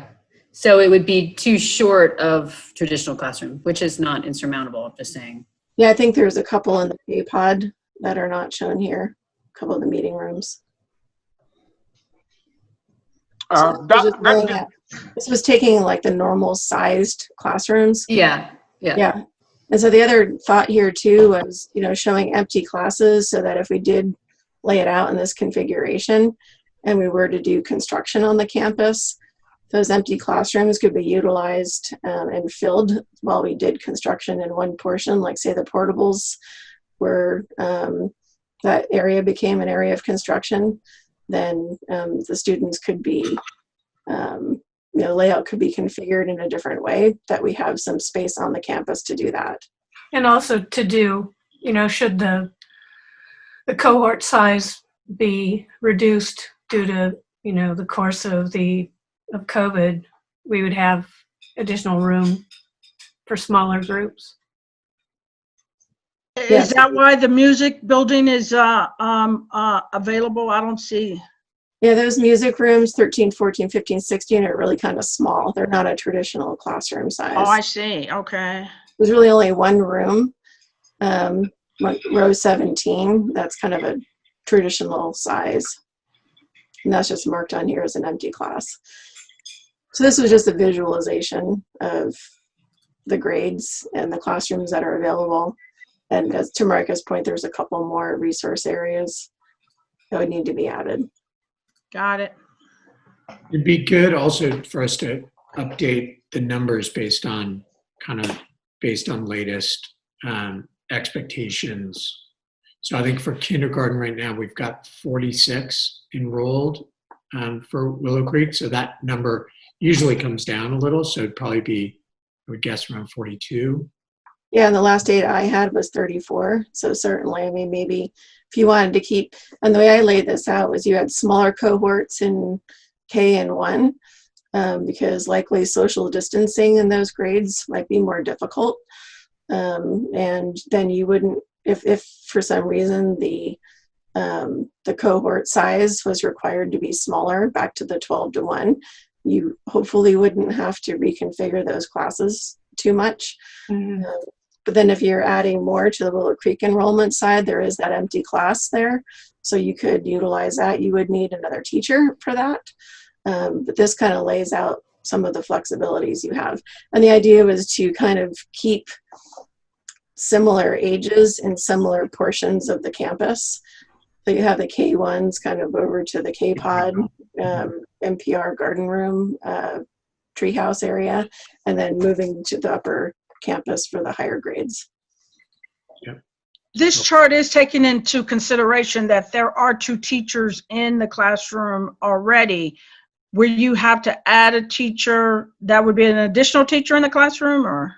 Well, there's a teacher and an aide, is my understanding, and certainly in kindergarten. But that's where we need to flesh it out as far as, would the added teacher be an aide that took advantage of this emergency credential and became an emergency credential certificated teacher in that additional classroom? Okay, thank you.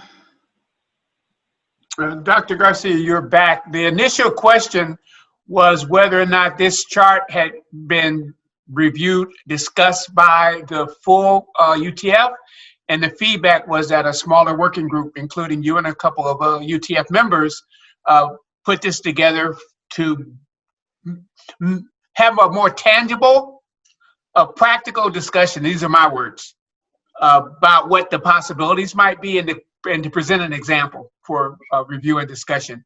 And as you came back as that discussion went forward, and so I think you're pretty up to date now. Yeah. Thank you. Are we ready to take a look at the same sort of imagining on the Phillips Street campus? Please.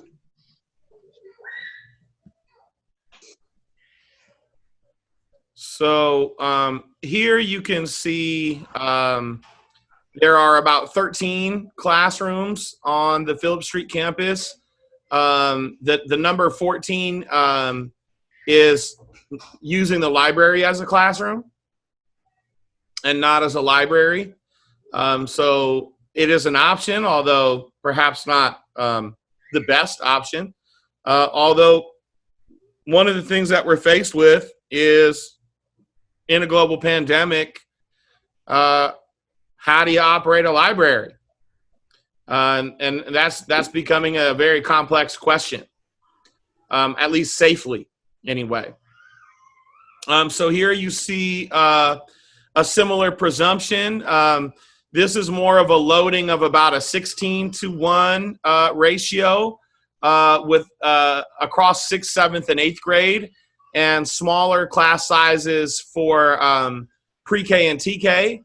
The reason it's 10 at pre-K is that is the legal limit for pre-K. It's a staffing at 10 students, 2 adults. We're imagining if there's any tiny class sizes here, it's with the little transitional kindergartners. And then again, a 16:1 ratio for the middle schoolers, 6, 7, 7, 8. You can see this imagines a couple combo classes.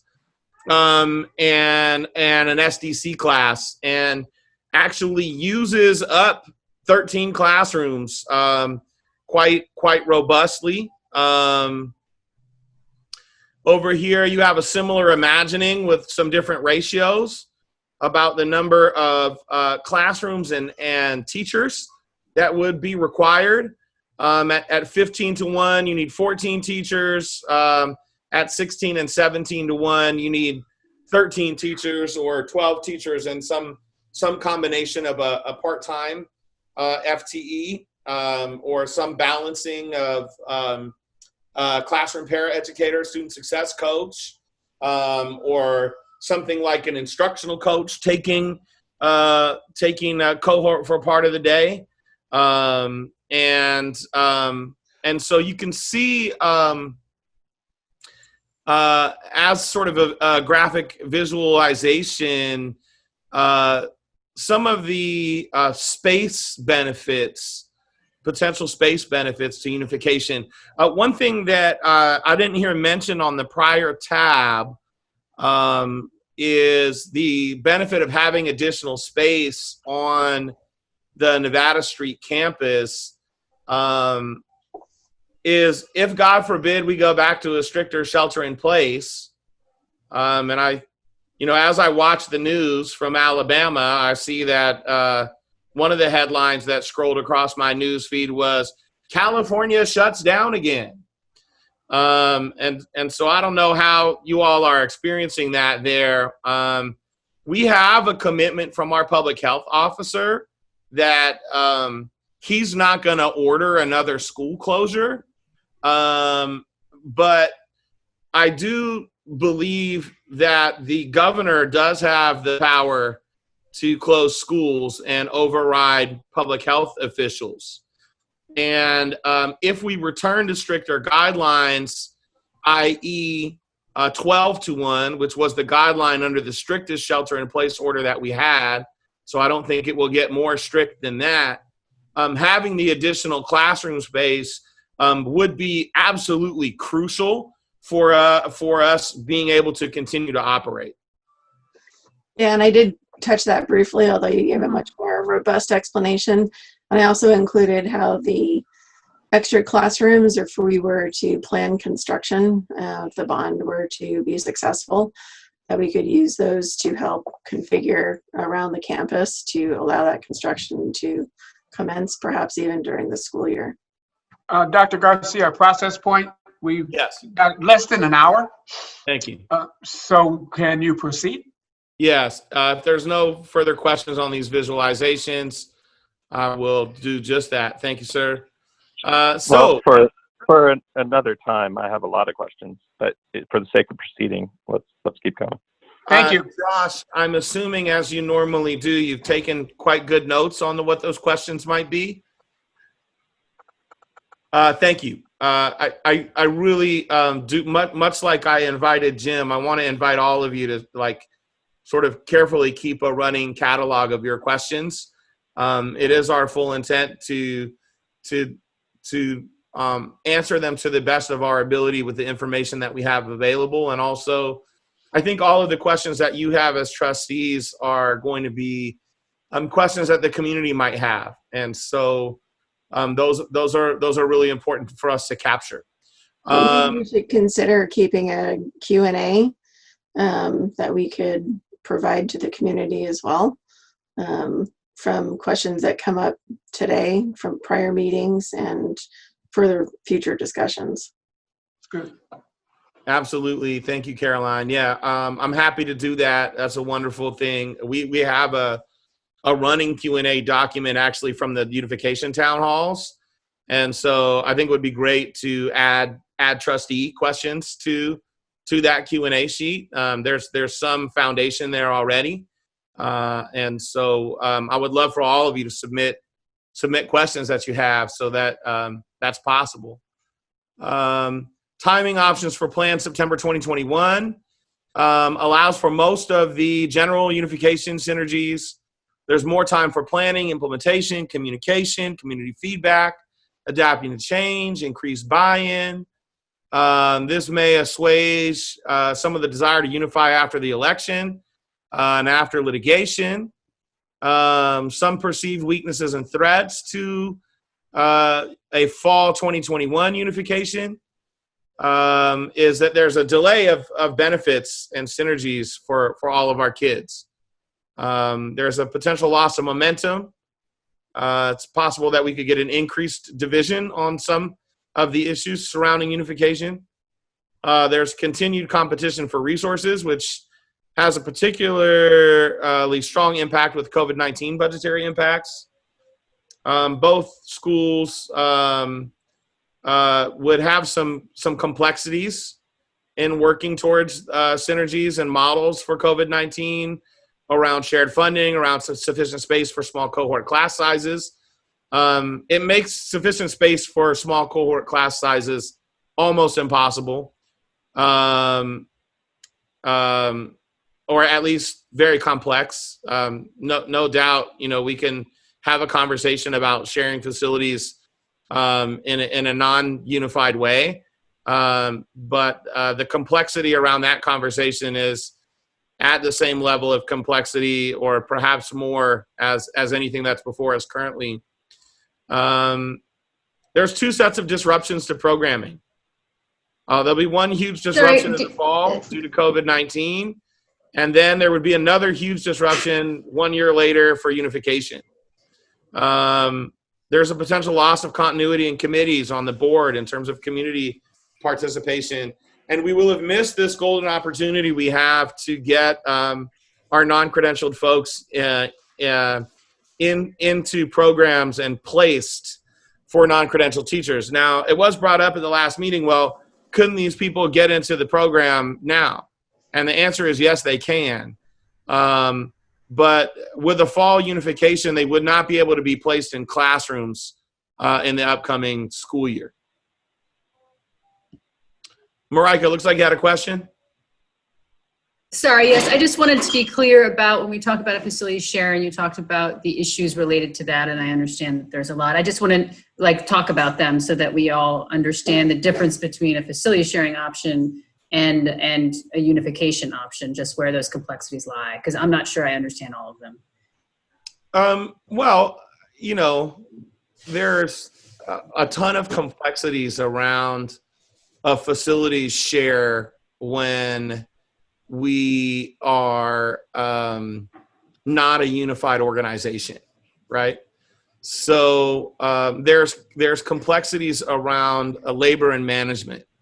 For instance, our collective bargaining partners must be supervised and managed by an administrator who's a district employee. So it gets to be sticky if we're not a unified school and we've got some employees of one organization on one campus and some employees of one organization on another campus. The negotiation that we would need to undergo as two separate organizations will be complex and time consuming. Just in terms of creating a shared facilities agreement. There's some legal issues, there's some liability issues. I'm sure other people can think of some other things, but those are the three biggest ones that stand out to me. No, that's helpful just for folks having it in their heads of why that's complex. Can you explain exactly what you mean by a facility share? Because that's not something the Unification Task Force ever had brought forward into our meetings and really discussed or explored. So and I've heard it discussed at the Willow Creek board meetings, but what does that mean? Well, Kurt may want to weigh in, but I think, when we were presented with COVID as we were looking for, I was looking at the assessment of capacity on our campus, right? Recognizing that if we were going to 12-to-1, we would need to find capacity elsewhere or go to an A-B rotating schedule, which was not something we really wanted to do. So I wanted to sort of bring in the fact that we have, facilities across the district and see, I know unification, this was prior to unification, us meeting jointly, right? So wanted to kind of figure out how might we work, really looking at facilities and, whether we're sharing classes or we're sharing a portion of a building that has some capacity, right? Depending on the grade level, right? We have some grades that are at capacity. We have some grades that have some room. So where might we look at just really finding spaces that we can run programs in, just to have everything on the table.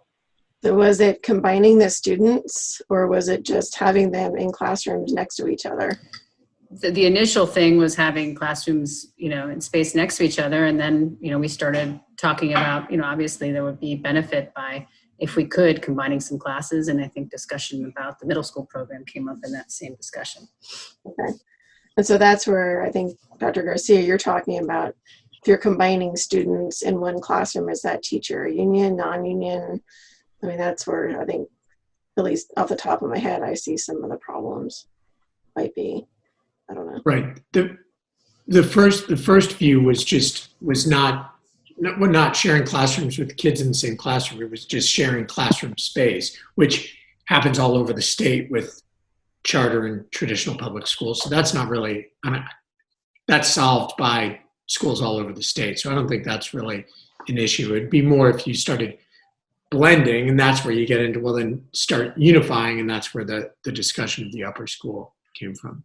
Well, I'm a little confused on that. So let's just say hypothetically, you have all fourth graders on the Nevada Street campus. So you're saying the fourth graders that would be fourth graders from Willow Creek are in one class, and then the Bayside kids are in another class. So you're sharing space, but you have the fourth graders there, they're in separate classes. Is that what I'm hearing? Literally, we were looking at where might there be some additional capacity in the facilities to run a classroom or a grade. So it was that specific, because we have a deficit of X amount of classrooms. Now let's go seek, are there any classrooms available that we could talk about a co-use of? So that was really the initial investigation of a shared facility option. And then I think quite rightly, given the parallel conversation about unification, that took on its own force. Okay. Trustee Garcia, we're at about 45 minutes left. Could you get through the next, after you entertain the next question, someone wanted to comment, could you walk through the rest of the slides on this section and highlight the budget questions and issues so that we can move into the community engagement discussion? You just gave him a huge pay cut. Thank you, Rika and Kurt, for the explanation.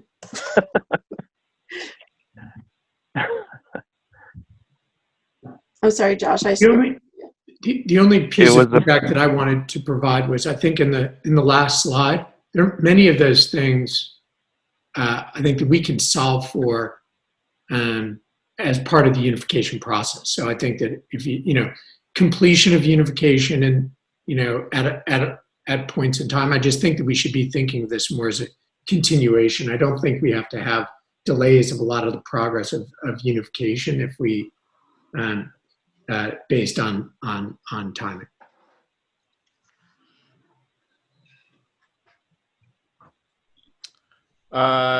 Seeing no other intent to comment, I'm going to push forward with the outlining of the different timing options that were discussed at the past couple of meetings. We had put forward the option of full unification in January, as opposed to fall 2020 and as opposed to fall 2021. We said there was a mix of both advantages from 920 and 921,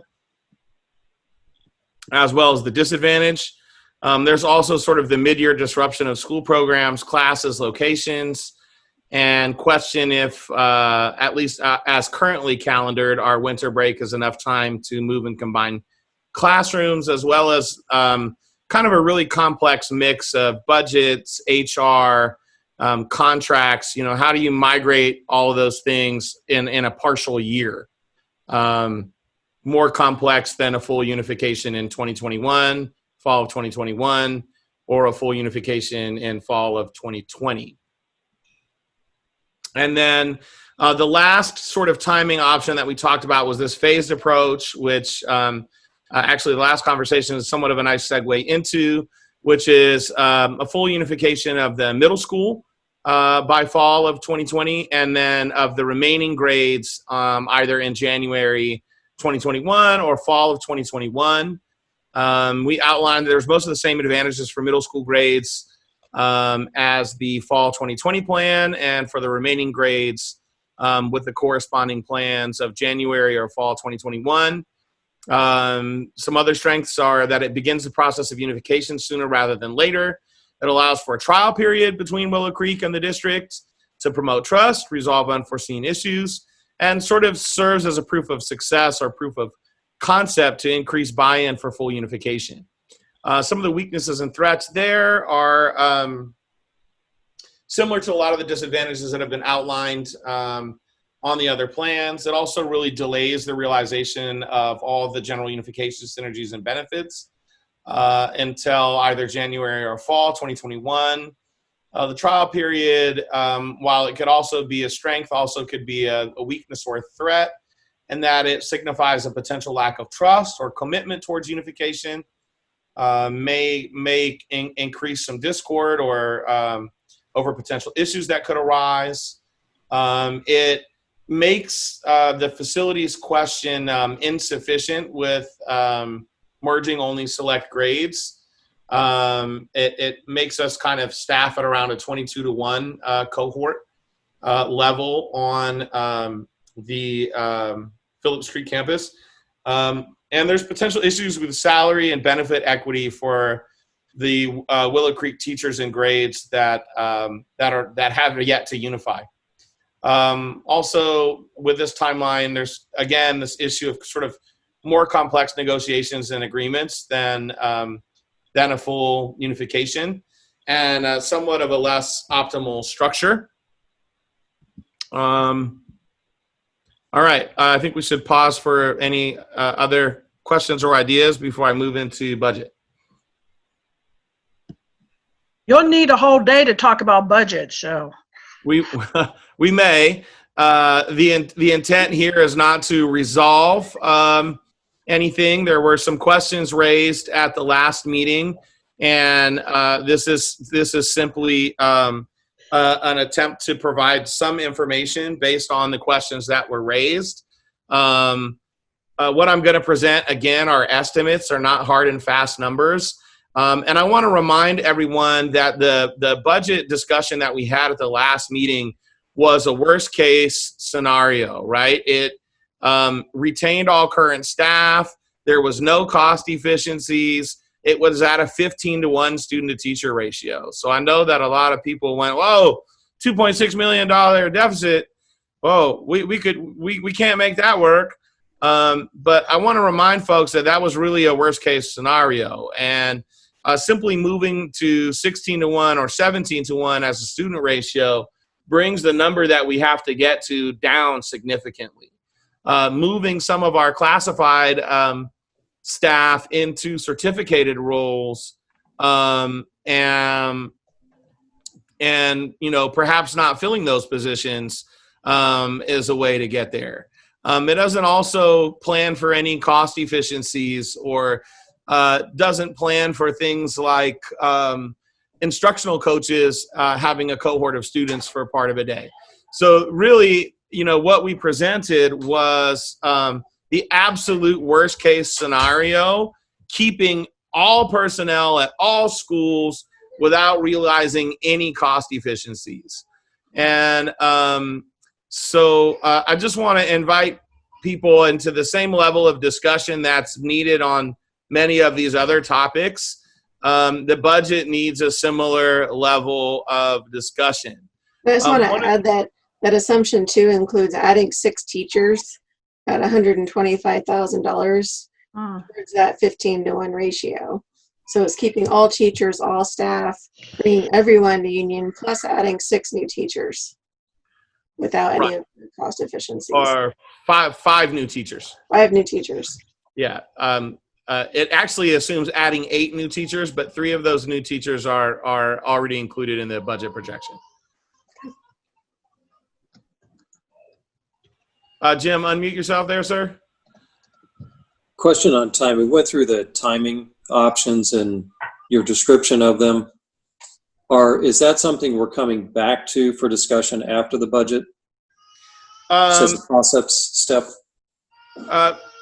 We can, I did pause and sort of ask for questions before moving on. I didn't see any. Did you have a question on those?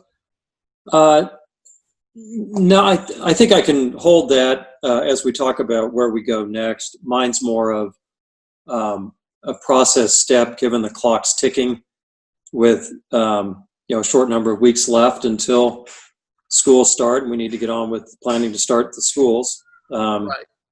And so I think we should come back and talk about that. My hope is, but I don't have a question about what was presented.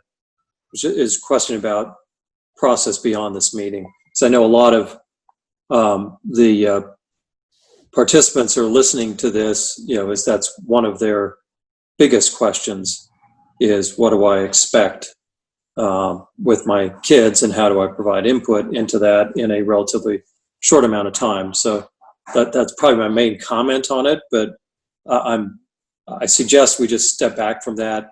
Let's go through the budget conversation. And maybe before we wrap up, we can talk about next steps, if that's okay. Our plan is to get there tonight, absolutely, and hopefully with some sufficient time for discussion. I don't know. We may need to extend time a little bit on this meeting, but let's see how we do. So we wanted to answer some of the questions that we thought came up, particularly around a partial unification option of middle school in the fall and the rest of the school later. And we just did a really simple, again, these are guesstimates. These aren't hard and fast numbers. These are ballpark figures. But we looked at there being an LCFF revenue reduction for 150 students, middle school students, to Willow Creek that pencils out to $1,050,000. You'd also have salary costs savings around 4 FTEs, reductions in special enrichment costs, reductions in food service costs and revenue, reductions in PPE costs. And then on the other side is the budget impact to the school district, the in lieu reduction of $1.5 million, the increase for 4 single subject teachers' salaries and benefits at about $500,000. Oops, sorry about that. Increase in specials and enrichment costs. Come on. My touchpad is really sensitive. My apologies. One student success coach salary and benefit at $100,000 to support middle school, additional furniture for new students, additional food service costs, approximately $50,000, additional PPE and sanitation, additional community outreach for the expanded number of students and families. And so we had heard, we wanted to kind of provide some ballparks around budgetary impact around the partial unification. and just come with some guesstimate numbers tonight, because we knew that was a question that had been asked at the last meeting. So in this view, you're assuming that you'd run this off of LCFF revenue, not off of cost. Is that how you're thinking about it? We're just trying to go with hard numbers. There's not even an assumption about how we'd run it. It's just really an attempt to kind of just give a snapshot of numbers. Yeah. Okay. Thanks. So, Atoko, could you please explain the reduction in salary costs for FTE? Are those classified or certificate? And also the reduction in special enrichment costs? What does that mean? So what this assumes is that 4 single subject teachers that currently are employed at Willow Creek and part of Willow Creek's expenditures are no longer employed by Willow Creek and are employed by the district at a union scale. And so you would save the salary cost of 4 teachers from your expenditures there, single subject credential teachers at the middle school level. You would save the cost of enrichment and specials for those 150 middle school students. Those costs would then be transferred to the district. I'm not sure what that means. Sorry. Reduction of specials for the 4 teachers? Oh, no, for the students. Oh, got it. Like art and music. Yeah. I get it. But it actually wouldn't reduce those costs because we don't have multiple people that are just covering middle school. But it's, I think when you net it all out, Johanna, this would result in somewhere around $500,000, just being very generous with rounding, in a net additional deficit for Willow Creek. Okay, thank you. Sure. And you can see here that it's about a 25% increase in the salaries and benefits by shifting from the non-union to the new union scale and benefits. It would be about a $400,000 loss. Yeah, all right, thanks. Got it now. Sure. And just to be clear, again, this is not exact math. This is it's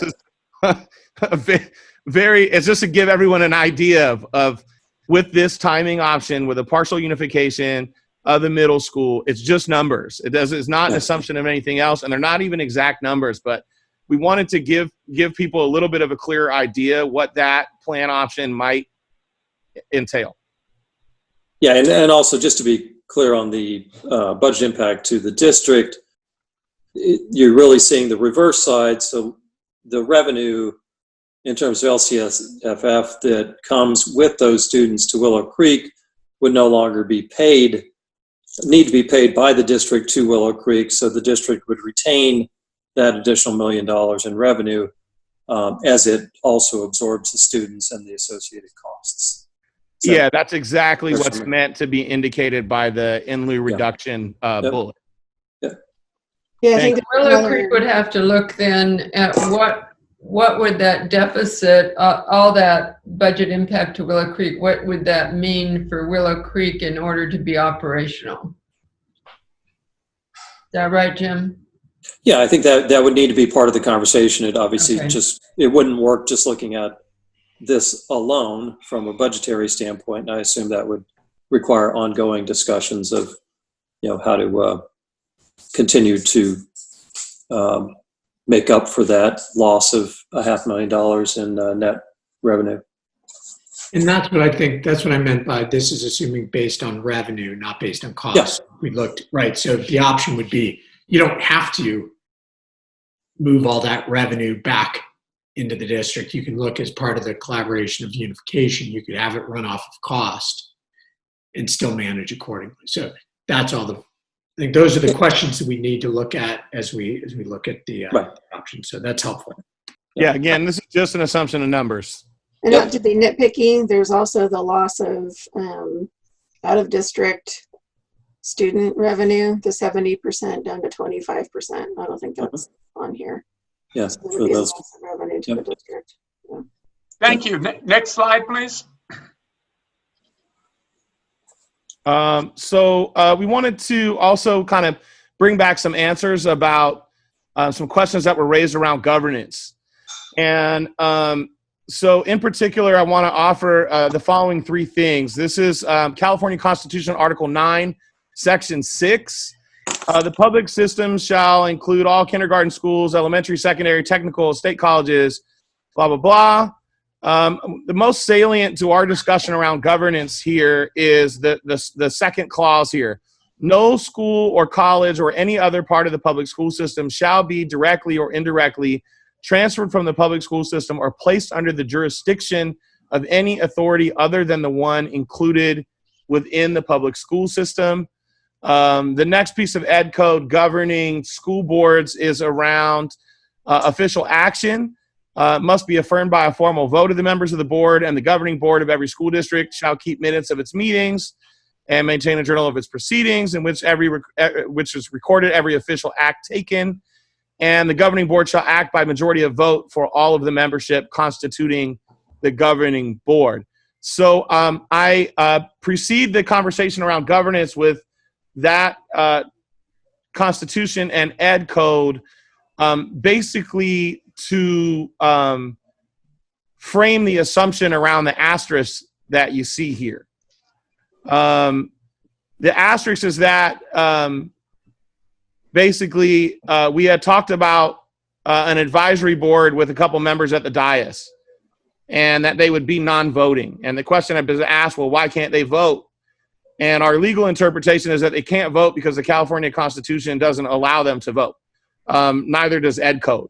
And that's why they can't vote. But we had talked about an advisory board with a couple members at the dais with rotating advisors based on their expertise, based on their experience, and potentially based on unification work group participation.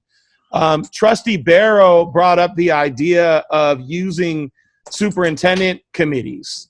And there was discussion around a transition committee. And so we wanted to kind of include that in a little bit of a deeper discussion tonight around governance and the idea that it would be a district governing board under this unified traditional school option that we're talking about, that it would be a district governing board plus advisory committees and a transition committee. And that those advisory committees and transition committees would be superintendent committees, again, non-voting, but with rotating advisors based on expertise, experience, and prior participation. There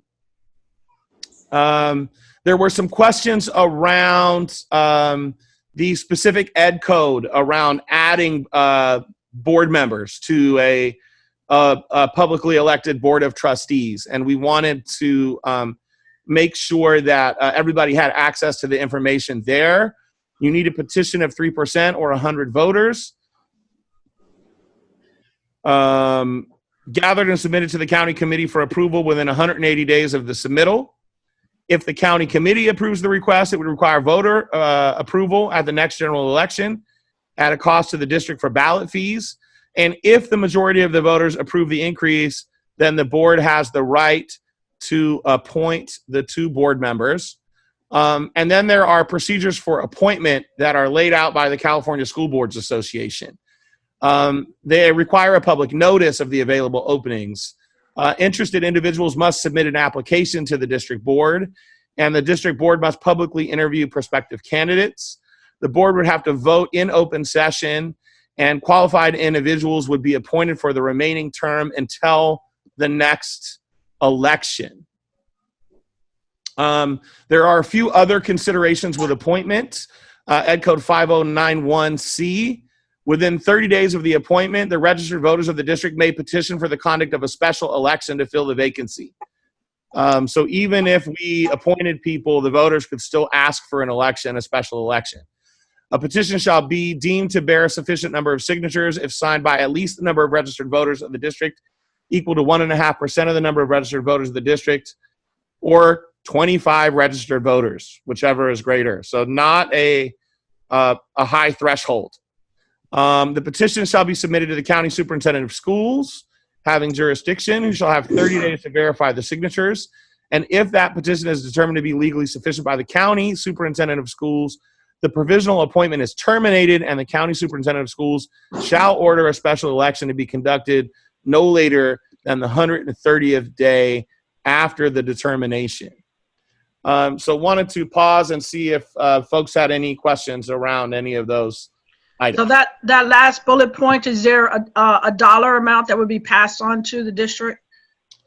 Yeah.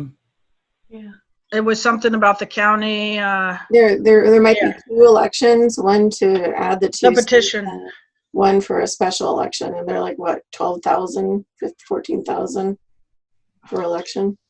They would cost us money. Both elections would cost us money. Thank you. Any other questions around these issues?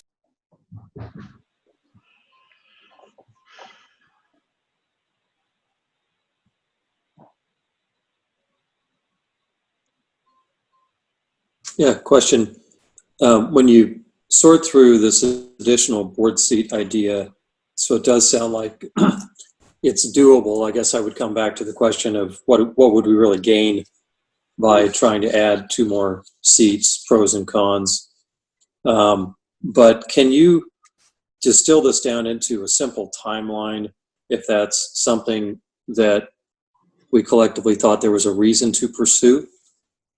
So would we have then petition process that could kick off at any time, and relative to an election that the next general election in November, would we envision a potential to add this for vote at the general election followed by district appointment, or would the idea be to try to accelerate it even further so there'd be a general election to potentially replace appointed members that could be appointed even prior to November?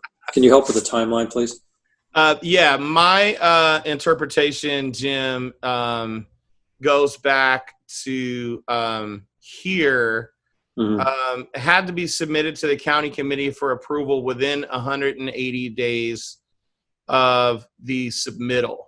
So there would need to be a petition, and then the petition would go to the county committee for approval within 180 days of the submittal. And then the county committee can either approve or deny the request. If the county committee approved the request, and the county committee consists of folks at the county level, other school board members, other trustees, of other school boards in the county.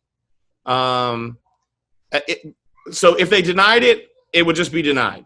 Right. If they approved it, then it would require voter approval at the next general election.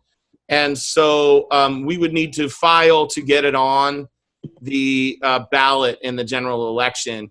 Tarina, can you help me with the... Yeah, I'd be happy to weigh in on this. First of all, the deadline has already passed to get things on for the November ballot.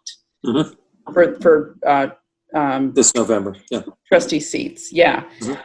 As far as the county committee, they have 180 days. It doesn't mean they have to take 180 days.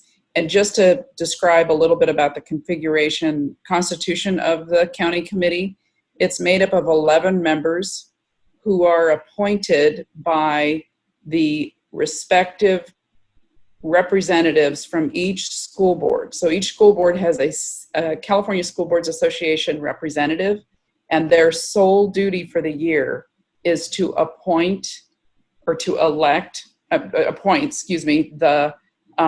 members of the county committee. The CSBA, they actually do an election. What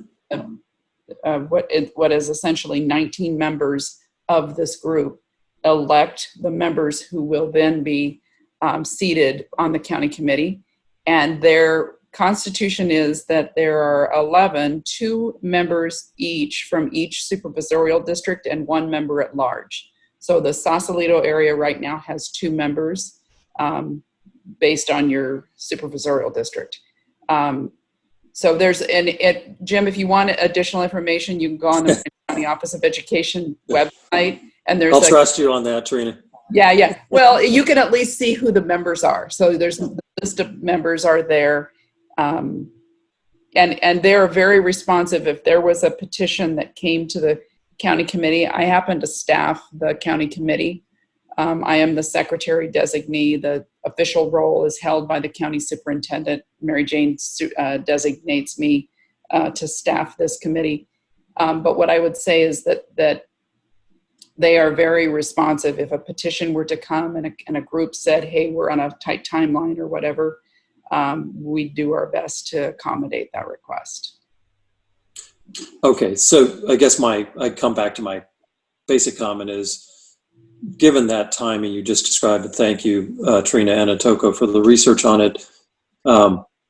If the purpose of proposing 7 members versus 5 or 2 new members was to in some way have a broader representation of the community into the unification process, I don't think this timing-wise is going to accomplish that if that's the objective of it.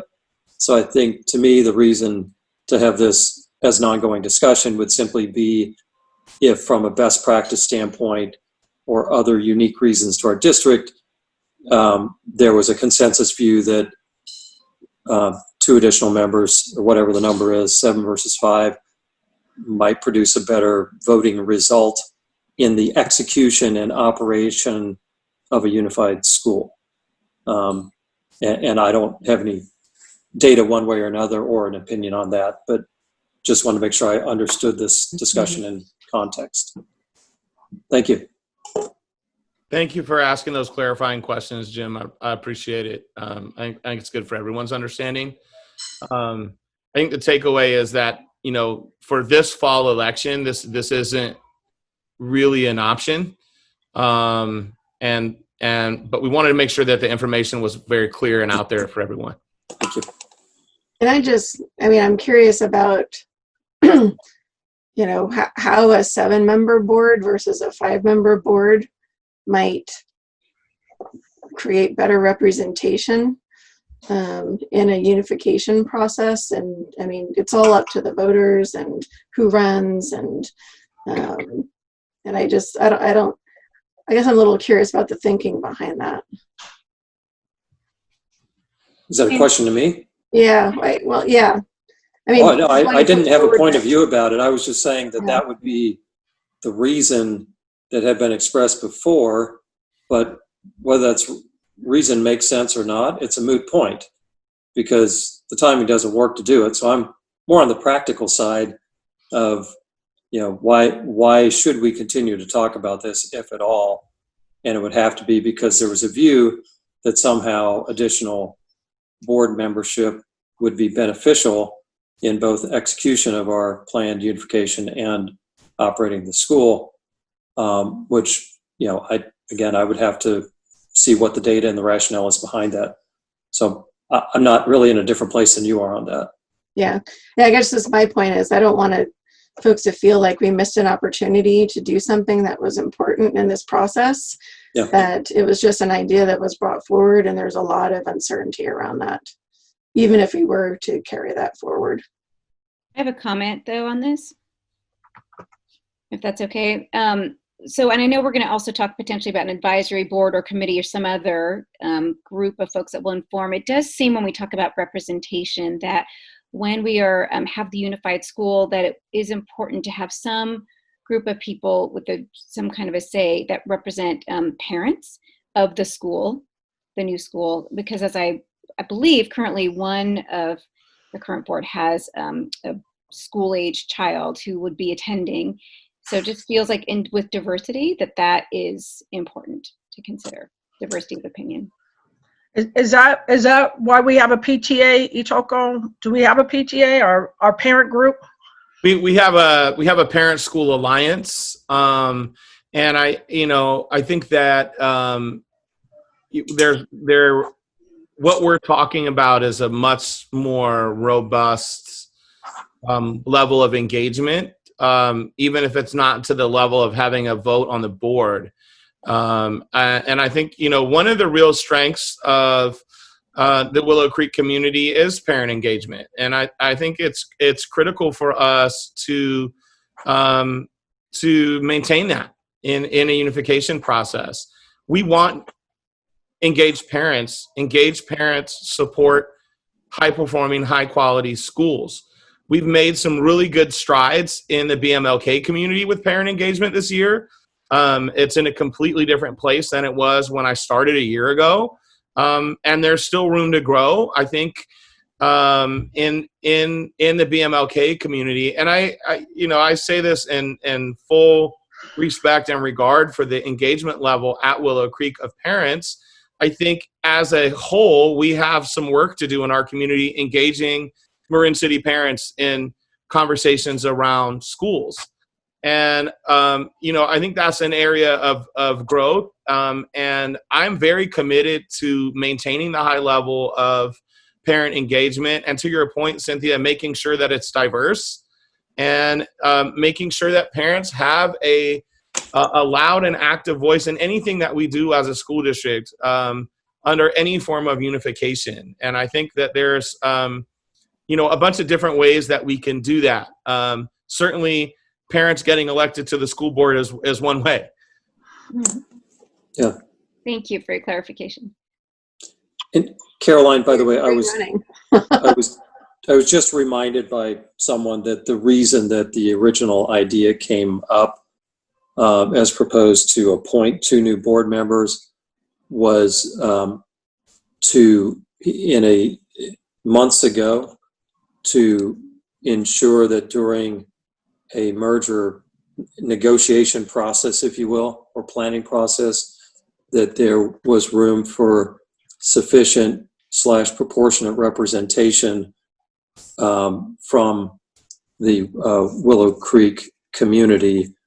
I think, again, the clock's run on that idea, and I think we're much farther down the road now on unification. And so I would leave it with my previous comments. Thank you.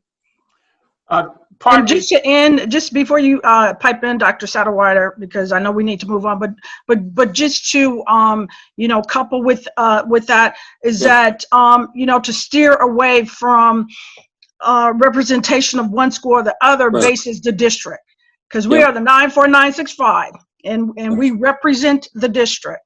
So Dr. Satterwhite. Thank you. Yeah, I was going to invite Dr. Itoko to move forward and to ask the board chairs to consider polling their members about it in maybe a 20-minute extension so that we could have a conversation about next steps as was proposed earlier in the meeting, and which is the next item on the agenda. I just want to ask Ron what Jim had mentioned about the timing options. And I know we weren't necessarily going to talk about a fist to 5 on those, but I wonder if there's any of those options that have kind of fallen away from our discussions, and that if there's any refocusing on, 1 or 2 of the 4, or is that premature? So prior to doing that, we've spent a lot of time talking about timing. We really haven't spent much time talking about what are the goals for governance? I'm not really sure. What are our goals for short-term governance and long-term governance? We really haven't spent any time on budget or anything. So I'm, again, really concerned that people are saying, when are we going to do this? And we just aren't sure looking at the list of all the work that needs to get done that Itoko laid out and that the Unification Task Force laid out, there's just a ton to get done. So I'm a little challenged to do a fist of 5 on timing when we haven't really talked about what are our goals for governance. So I'm just concerned that we've spent another over an hour on timing without getting into the what and the how. I guess my point was, are we still thinking of January 21 as an option and merging middle schools phasing as an option? Sounds to me like what I'm hearing is that there's still a lot of work to do. People need to flesh it out more.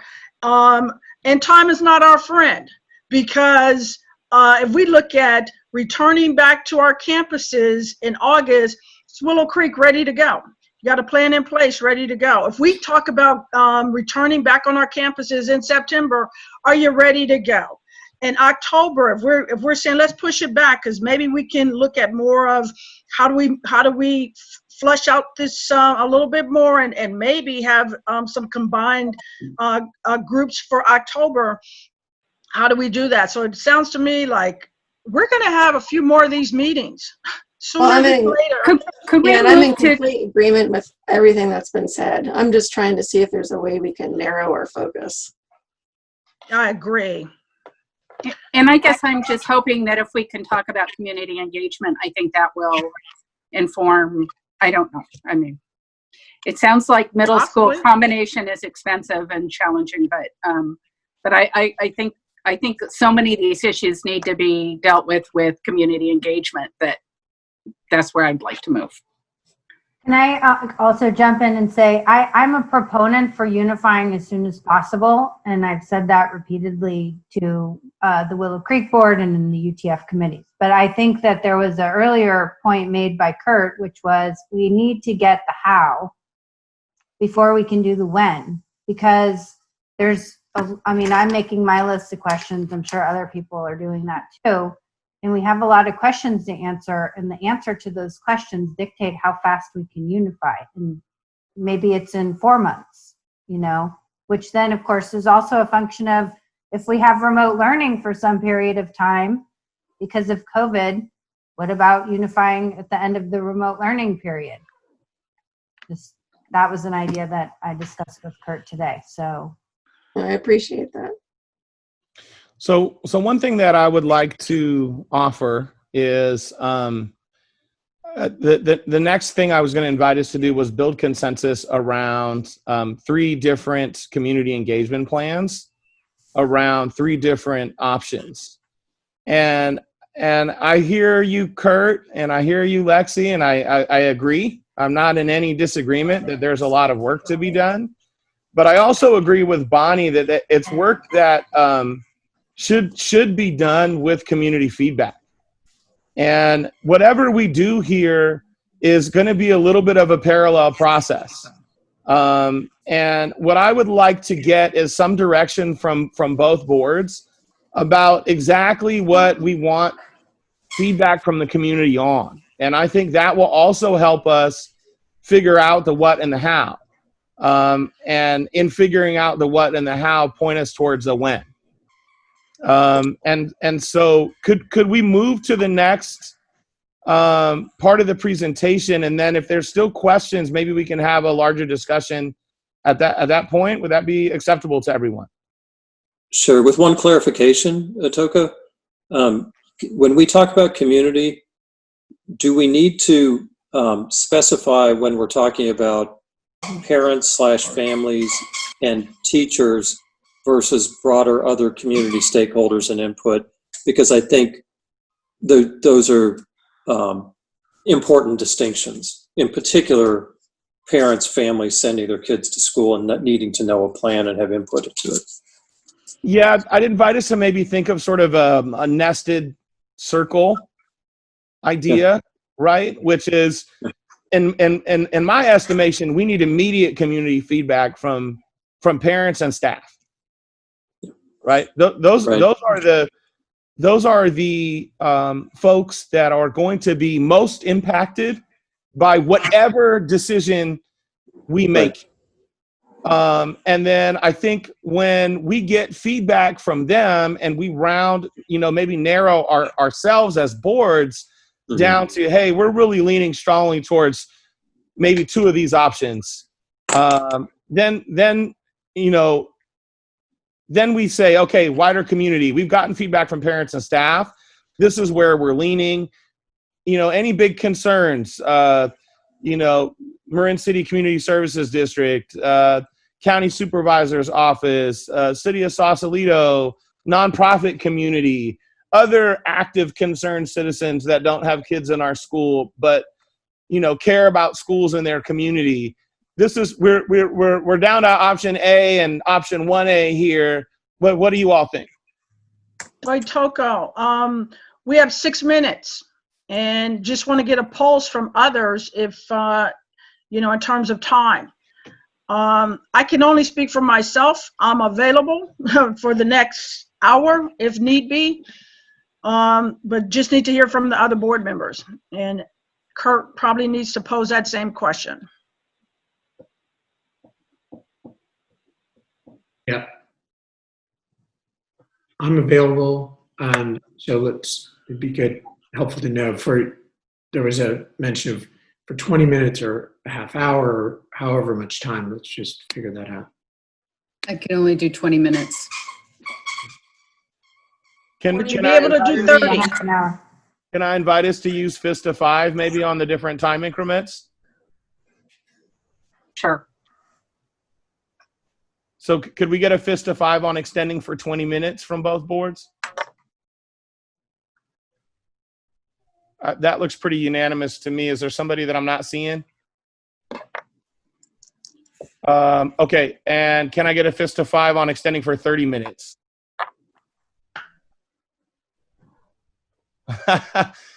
So let's do 20 minutes. And let's see where we can get to, because I definitely saw some fists at 30. So Dr. Satterwhite, it looks like we have an agreement to extend for 20 minutes.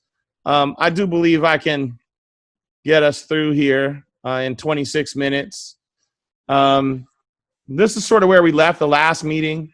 I do think it's also important that as we talk about all of the other details, we talk about metrics and we talk about how to measure our success. And something that I'm putting forward is that family retention and enrollment across the 94965 is an important metric for unification.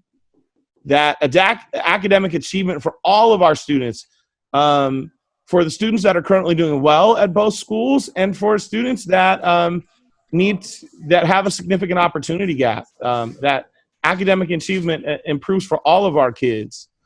That a positive school culture and climate and a safe school culture and climate is an important metric in unification, and that fiscal solvency is an important metric in unification. So next steps. As I said, I think it's really important that we engage the community, that we really re-engage the unification work groups, but also parents and staff, that we have another unification town hall, that we get the desegregation advisory group to come together on where we are in our unification conversation. And what I'm going to do is quickly run through a community engagement plan for these three options. And then I'm going to ask you for a FISTA 5 on a go forward for these plans. But I'm going to ask you to hold your questions, and I'm going to ask you to hold the FISTA 5s until I've gone through the unification plans. So this is a community engagement scope and sequence plan that's for full unification fall of 2020. Notice, I didn't say September. We are right now in phase 2. You see our third joint board study session happening today, the 14th. If I get a go forward on this plan from you all tonight, the next move would be to reconvene the work groups for feedback on these different unification options, and to reach out directly to the BMLK and Willow Creek staff, to have a unification town hall next week, and possibly to send out yet another survey, although I think we can talk about the needs of that. And then for the unification task force to synthesize feedback, that we come back for another joint board study session the final week of July, and look at where we've narrowed plans and options. That would bring us to the first week of August, where we would ask for a ratification of a plan. And we would begin the collective bargaining process with labor partners formally. And that really, this would mark a really important turn where we turn over the nitty gritty and the details of the operations to teachers and principals. And I can't stress enough how important I think that is. We would proceed with staff onboarding in that first week of August. Second week of August would be dedicated to collaboration and planning. Admin, teachers, and staff would begin collaboration and professional learning. The updates around facilities that would need to happen under a fully unified configuration would be finalized. We would need to do another round of negotiations on the calendar. And I mean the work calendar for staff. The third week of August would be continued collaboration and planning. And the first draft of an operational plan. The fourth week of August would be continued collaboration and planning, and the finalizing of an operational plan, an approval of the operational plan by the boards, a full closure of operations at both schools so that we could relocate staff, equipment, furniture, etc. And that the final days of August and the first weeks of September would be teacher work days, orientation, and registration. Mind you, this is a draft, and all of these things can be bumped. For instance, if we decided on an October open, you would see October continue this collaboration and planning to stretch out. This imagined an after Labor Day opening, opening school for all kids. There would be a regular board meeting, an update of trustees on the first week. This is really reflecting and adjusting. This is really that cycle of continuous improvement time. Hey, we plan to do this. What's working well? What's not working? What do we need to refine and improve operationally to make this thing go better? That would ride us into October, where we could really begin the earnest finalization of an LCAP for the 2021 school year.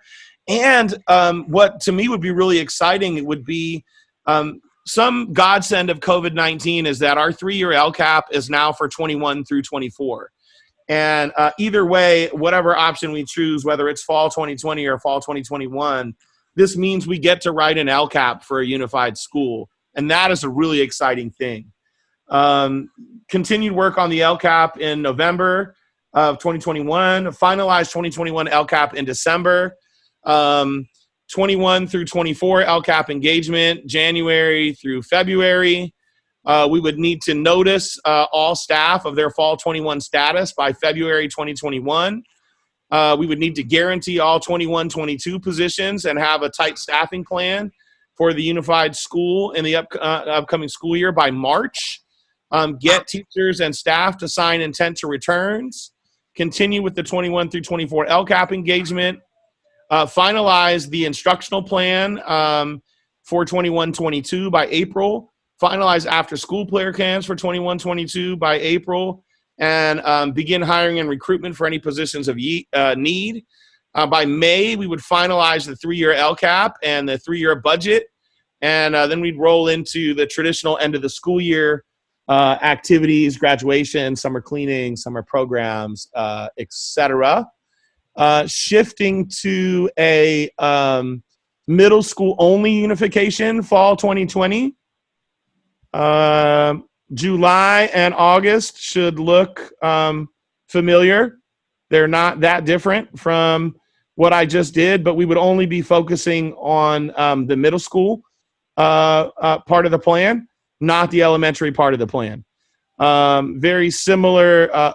This projects a school opening again after September, but could be pushed off to October. Similar LCAP engagement, similar HR notices, similar staffing and curriculum. Pretty similar to the plan that you just saw, but just a middle school focus only. And then this is for, oh, wait a minute. That's a little bit of an error. Let me see. There we go. Here is the community engagement plan for a scope and sequence plan for 2021, fall 2021. Similar July. August begins to look very different. Collaborate on operations for a plan for in-person school. Admin, teachers, and staff begin collaboration and professional learning. Begin working on a unified curriculum development as early as September. Begin bargaining unification terms. Some of the questions that were raised around unions and a fair process. We begin that bargaining process with our labor unions. October would be focused on collaboration and planning around curriculum. November, and October, we would want to present a final plan to both boards and the community around what a fall 2021 unification would look like. We'd finalize that planning in November, get a ratification by both boards. Again, December is the 2021 LCAP. Well, we would begin the 3-year LCAP process in December for unified school. Finalize the logistics of a unified fall 2021 school plan by January. Continue with LCAP engagement. Again, notice all staff of fall 21 status by February. Continue with LCAP engagement. By March, guarantee all 21-22 positions. Get people to sign intent to returns. Continue with LCAP engagement. By April, have a final curriculum plan for 2021 and a final after-school plan for 2021. Begin hiring and recruiting for any positions of need. By May, finalizing the LCAP and budget.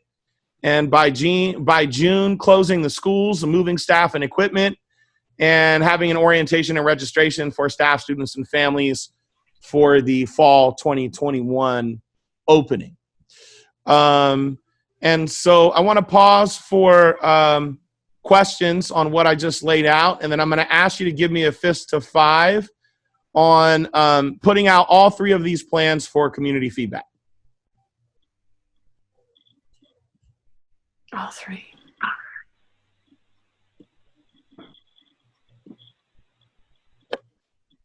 Josh?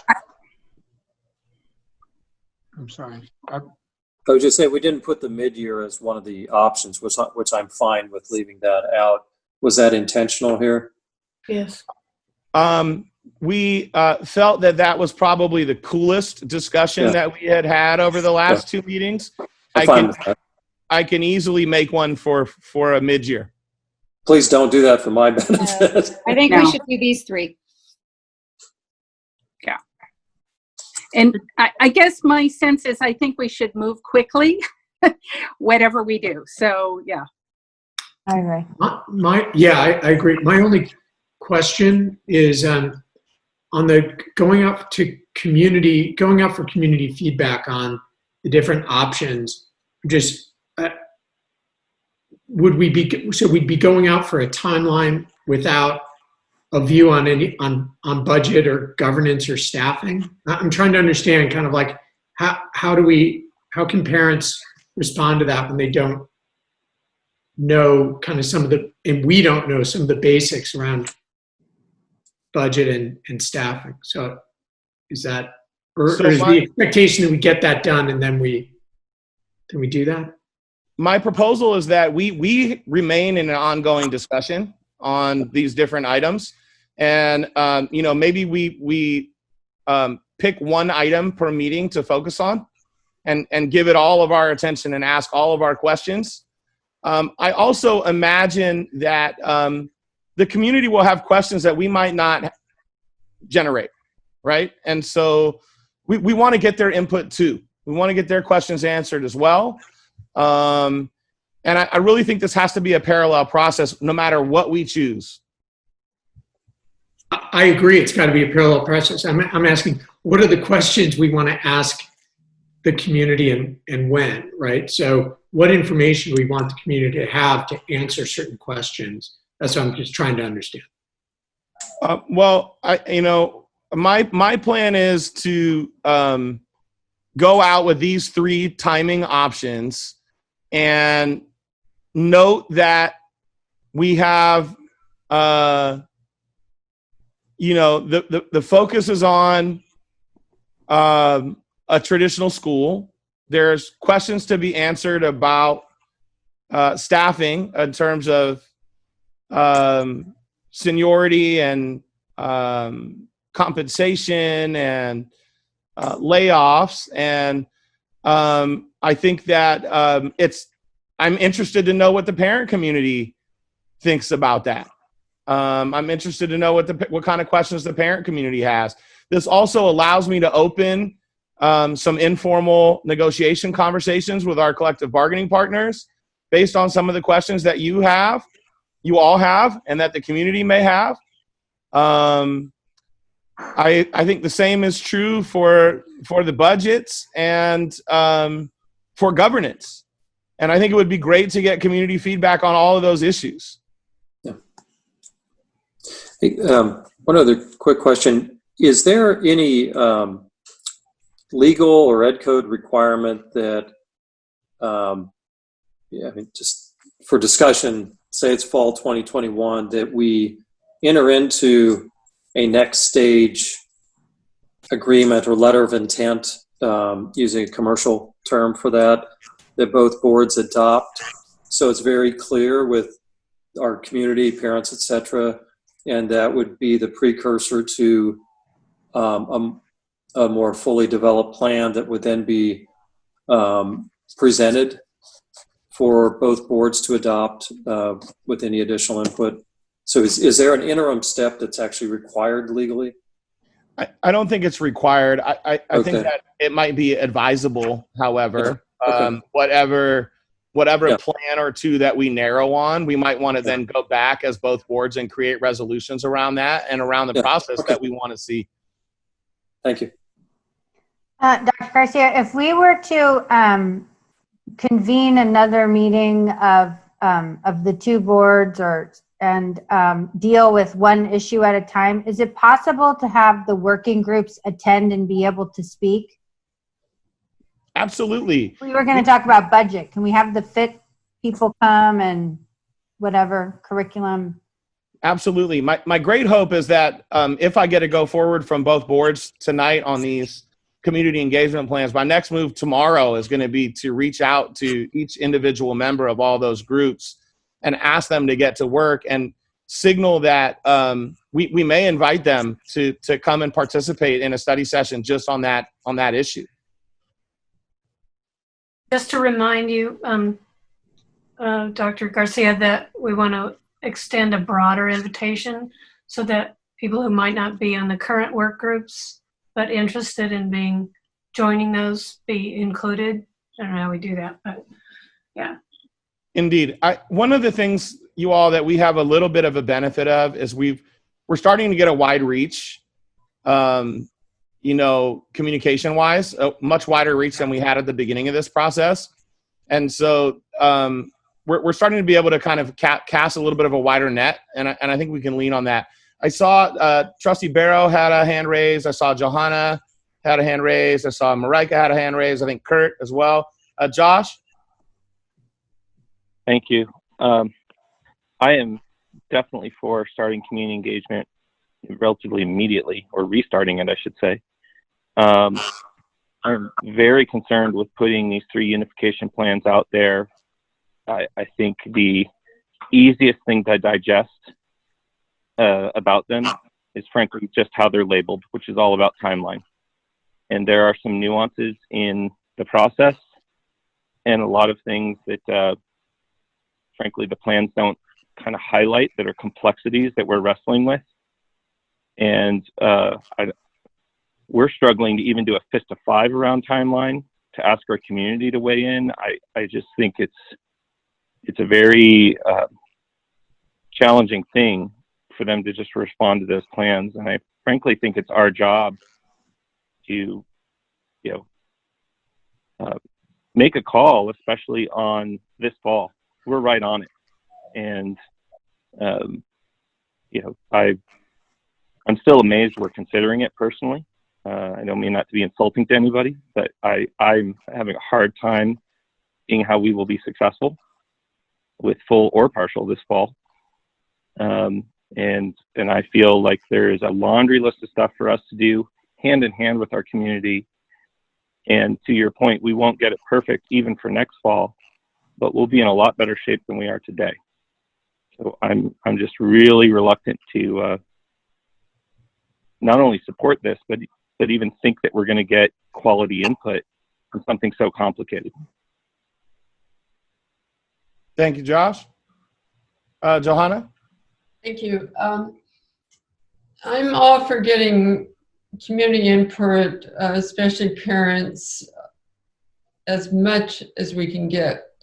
Having said that, I think if we throw these out or give these out right now, it's in the context of COVID. And I think our answers are going to be skewed by that context. You know, we're not in a perfect environment right now, and you know, parents are thinking about the safety of their kids regardless of what option it could be. That's my comment. Thank you, Johanna. Mine was also in keeping with Johanna's, just because I think that, you know, and I think you did a good job this time, Atoko, of kind of separating the two, but it's a complex issue, and to conflate them can be confusing, which is my biggest concern, but also, you know, really just mixing metaphors that probably shouldn't be mixed right now, even though COVID is, you know, kind of providing a compelling event for one of the timelines. But it is kind of, it's confusing to us, much less, you know, the larger public. So Itoko, I don't know what the plan is to, you know, reach out to the greater parental community, but I think it is important to hear from them. I mean, you know, it's going to be a process. Change is never easy. It's a lot of work ahead of us, that is for sure. And we are going to be living with this virus for as long as, who knows? We have no idea. So we do have to have some kind of plan in place. I'm not sure if, you know, folks on this call are aware that there's summer school going on right now, right down at our elementary, junior high campus. And so some parents are already experiencing what it's like to be back in like an academic setting, if you will. And yeah, there's a lot of work and not a lot of time, but I really think that it is absolutely crucial for every single parent that has enrolled their child. We need to hear from them. 4 minutes. Can this is 3 minutes. Sorry. This is Bonnie. I thought we were going to ask the community to start working on thinking about the issues, not trying to decide a timeline. Because I think, to my mind, to decide on a timeline is going to be dependent on getting feedback from teachers about how quickly they think they can really do curriculum. I think it's going to be dependent on, you know, like the sort of configuration of where things are, that if we settle on the location. But I think those are the issues. I, to my mind, asking them to decide on a timeline doesn't seem reasonable. It seems reasonable to say, hey, can you help work with us on the budget? Hey, can you help, you know, teachers, can you think about curriculum? Hey, can we start thinking with our partners, union partners, about how we would do this merger, that kind of thing, because otherwise I don't feel like, I mean, I think without getting some of that initial feedback, I think it's very difficult to make a decision about a timeline. And that seems like a more realistic thing to ask the smaller groups, the community and the other groups to do. Mm-hmm. Yeah, and that was the feedback I was going to give. I think I'm very much adamant about getting community feedback. I think constructing it in that way is very well said. Yeah.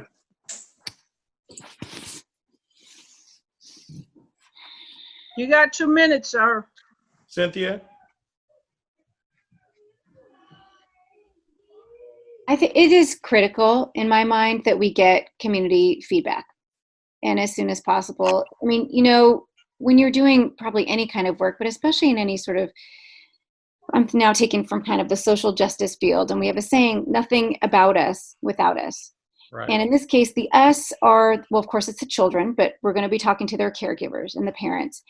And, you know, to respond to some of the comments that people have been making, and Josh's point too, that potentially is happening in 4 weeks, 5 weeks. And, you know, some parents are even thinking down to the details of like, am I buying uniforms or am I not? I mean, they is a very strong desire and a yearning to have some place to give input on this timing. It may not be, I mean, we'll take it all in, right? We're going to, in the end, be the ones who are deciding. Doesn't mean that there is going to be a community-wide vote of the 94965. They have to have a place to talk. And on one of your slides where you're listing the opportunities and the weaknesses, and was a bullet point that had quite a lot, I thought, put together, which could be separated out, that said, you know, we need time to plan, but also we need to allow for community input. That has to be its own thing. And I believe the more we can do that, it doesn't have to mean prolonged, the more we'll ensure the success of our unified school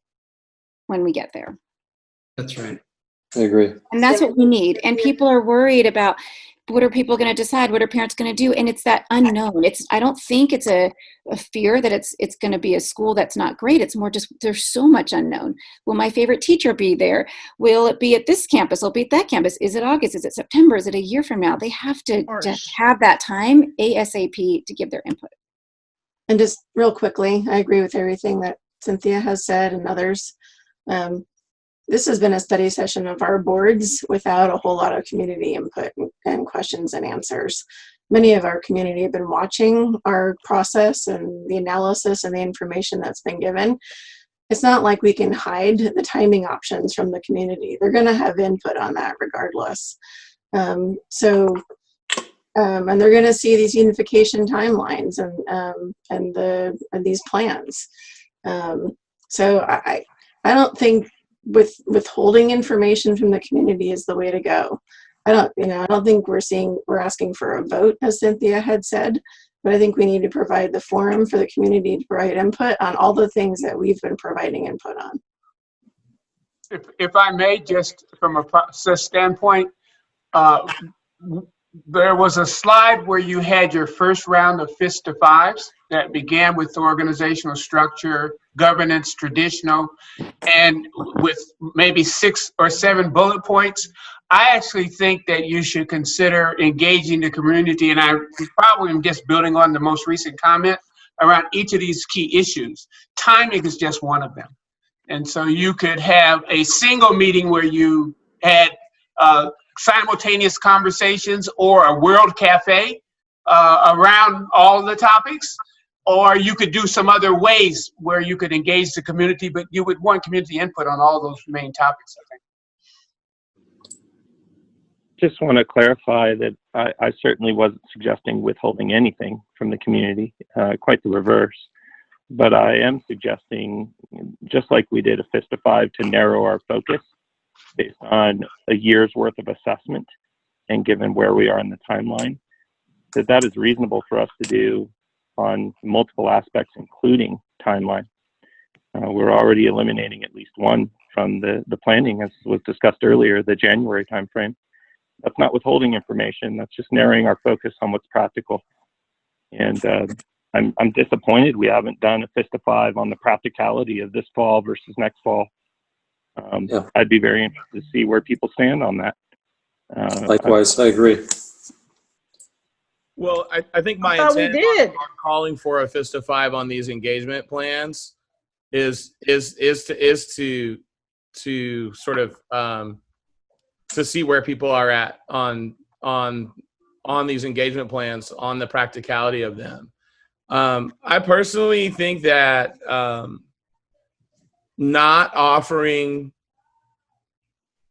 the community a chance to weigh in on the practicality of unification in the fall, of this fall, it doesn't seem to me to be aligned with what I've heard from the community. But that's just what I've heard, and that's, all of you have different people that you talk to in the community. I do think that I've heard from staff and I've heard from parents that they would like to have a say on this option. I agree. It took, just to be clear, I think Dr. Satterwhite said it really well. I think it's the idea right now, the way this is framed, the timing is everything. And I think what we're saying is, let's put it in perspective. To get feedback on all of these different categories is very important. And timing is one of them. The way this is positioned is it's all about the timing, and everything else is kind of obfuscated. I think that's more what I think you're hearing people respond to is that aspect, that there's a lot that we want feedback on, and if it's all timing, you miss a lot of what else needs to get understood. Yeah. Does that make sense? If that's the leading question, I don't see how the community who hasn't been involved in this process could have a thoughtful viewpoint about that, and it would probably just delay the process even further to try to bring everyone up to speed in the way that we need to. Yeah, I agree with you. So maybe what I'm hearing is attaching to the timing options, these other questions that are on the alignment slide, and sending out the whole package for community feedback.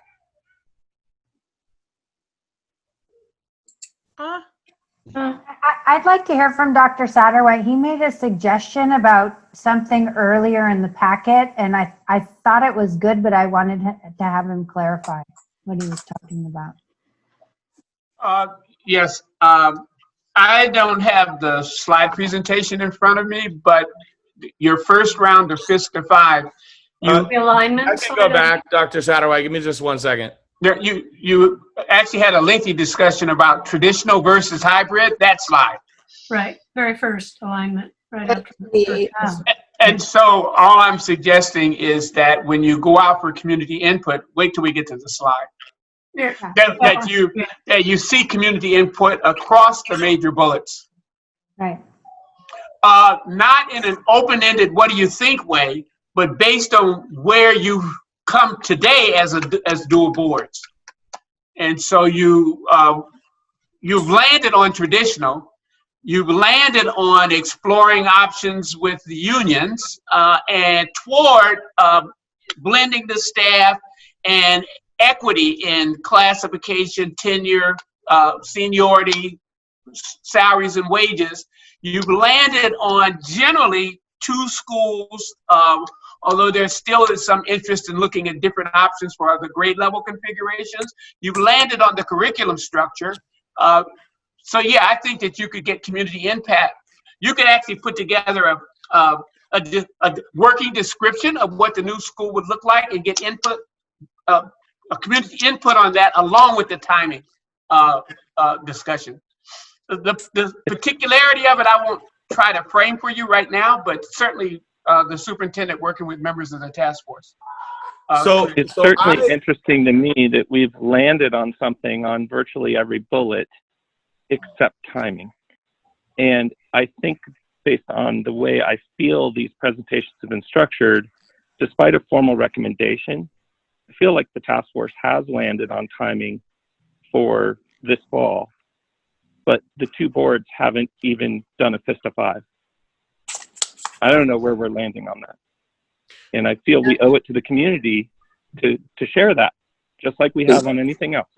Is that really where the task force has landed with the recommendation? Because that surprises me.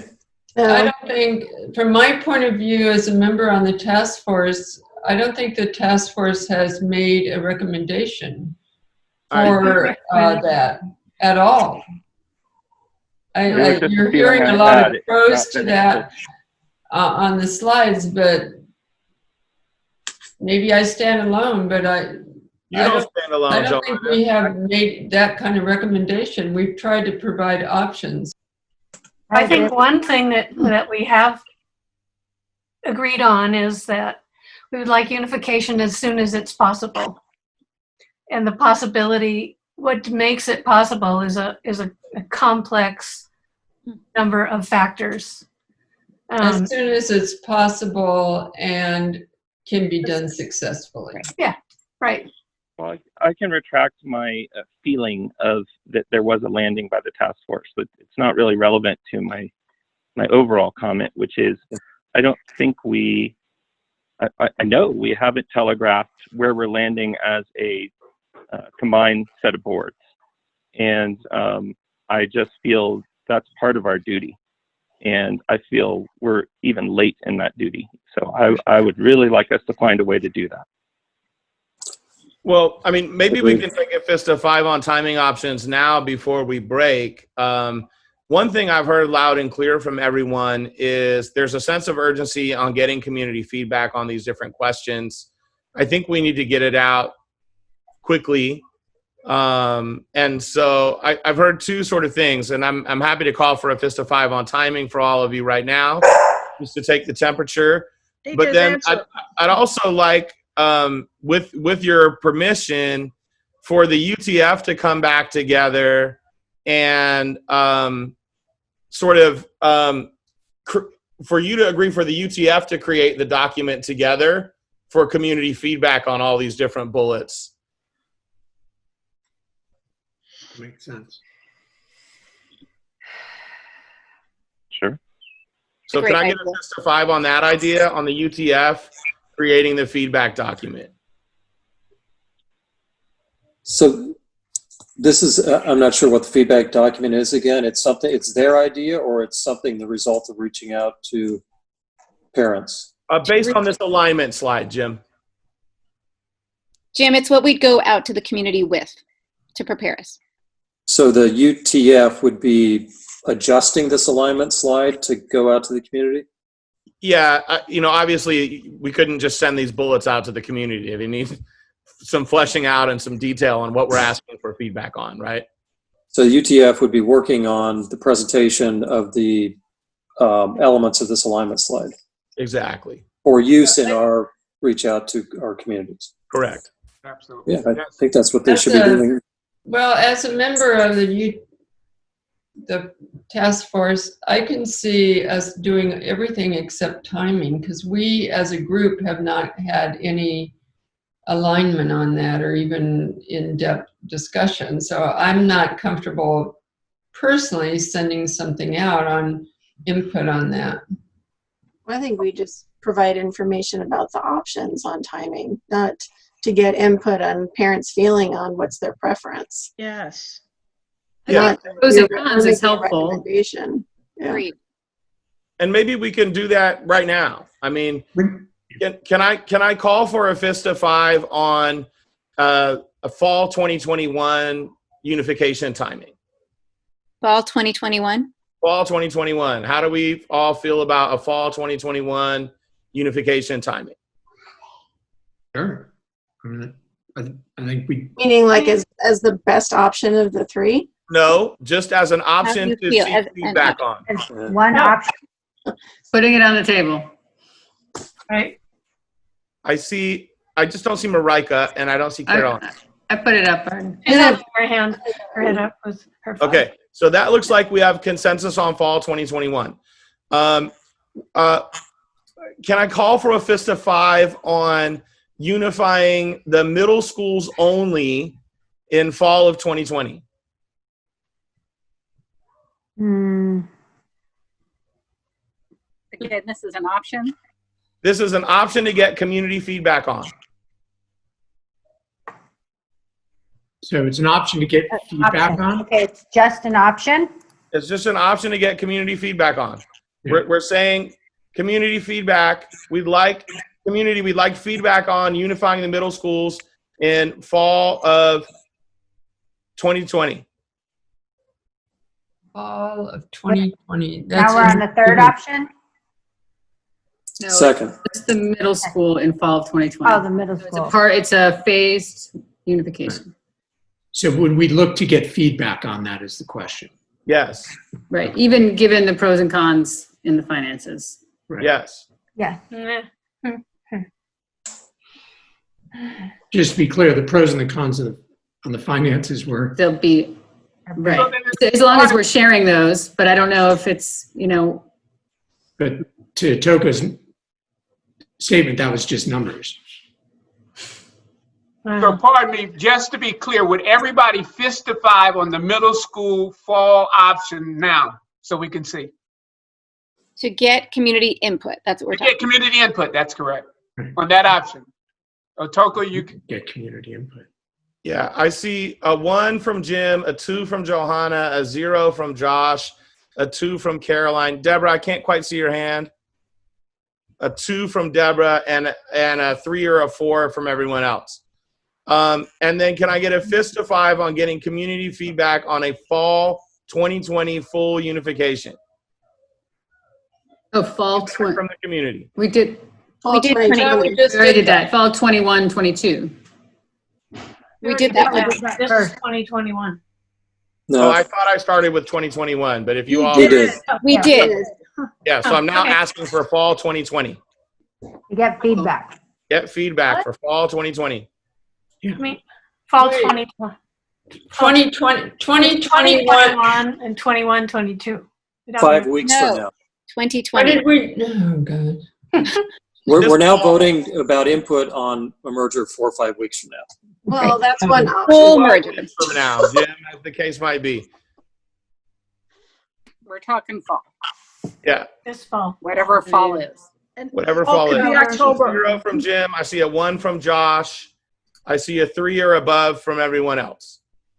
Okay. So, I mean, I think that's helpful for the discussion for the Unification Task Force. I think I understand why people are 1s and 2s and fists. I do think that there was a majority of 3 or above for getting feedback for all 3 timing options, although the middle school only seemed weaker than anything else. But I think that's a helpful direction for the Unification Task Force to talk about fleshing out the feedback document.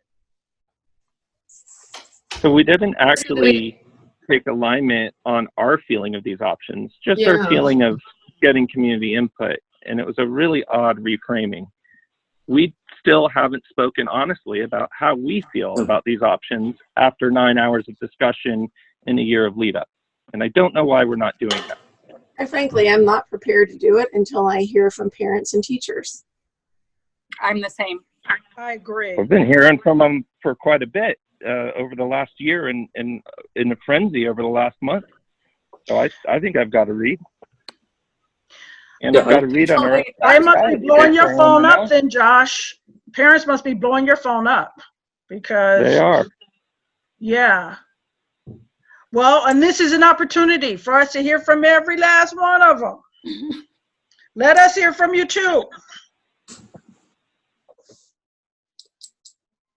Okay. I just want to be clear that I don't know that that's responsive to Josh's question, but Yeah. It's not. The question, Josh, is you want a pulse on how we feel about this individually? Am I getting that correct? Yeah, I don't understand why we're not doing it. I understand we can always get more input from parents and teachers, etc. But we've been doing this for a year. We've had a lot of input. We've had our own analysis. We've had the task force that, granted, may not have a formal recommendation. We could say the same thing about any other of these alignment points, yet we haven't. And we've said, look, this is where we land as a focal area right now. The one hot button point that our community is most worked up about, we refuse to even poll ourselves. And I don't understand that. Well, to me, it's the same as the union poll. We need more information to make that vote. But I think the question that I hear from parents is, at what point many would think it's kind of too late already when you look at the plan to do it well in the fall, and at what point I think we eventually need to come to grips with when is it too late to do it this fall and to do it well. So I think I'm hearing that there might be some sense of a rush. However, I can speak for myself. Ready to go.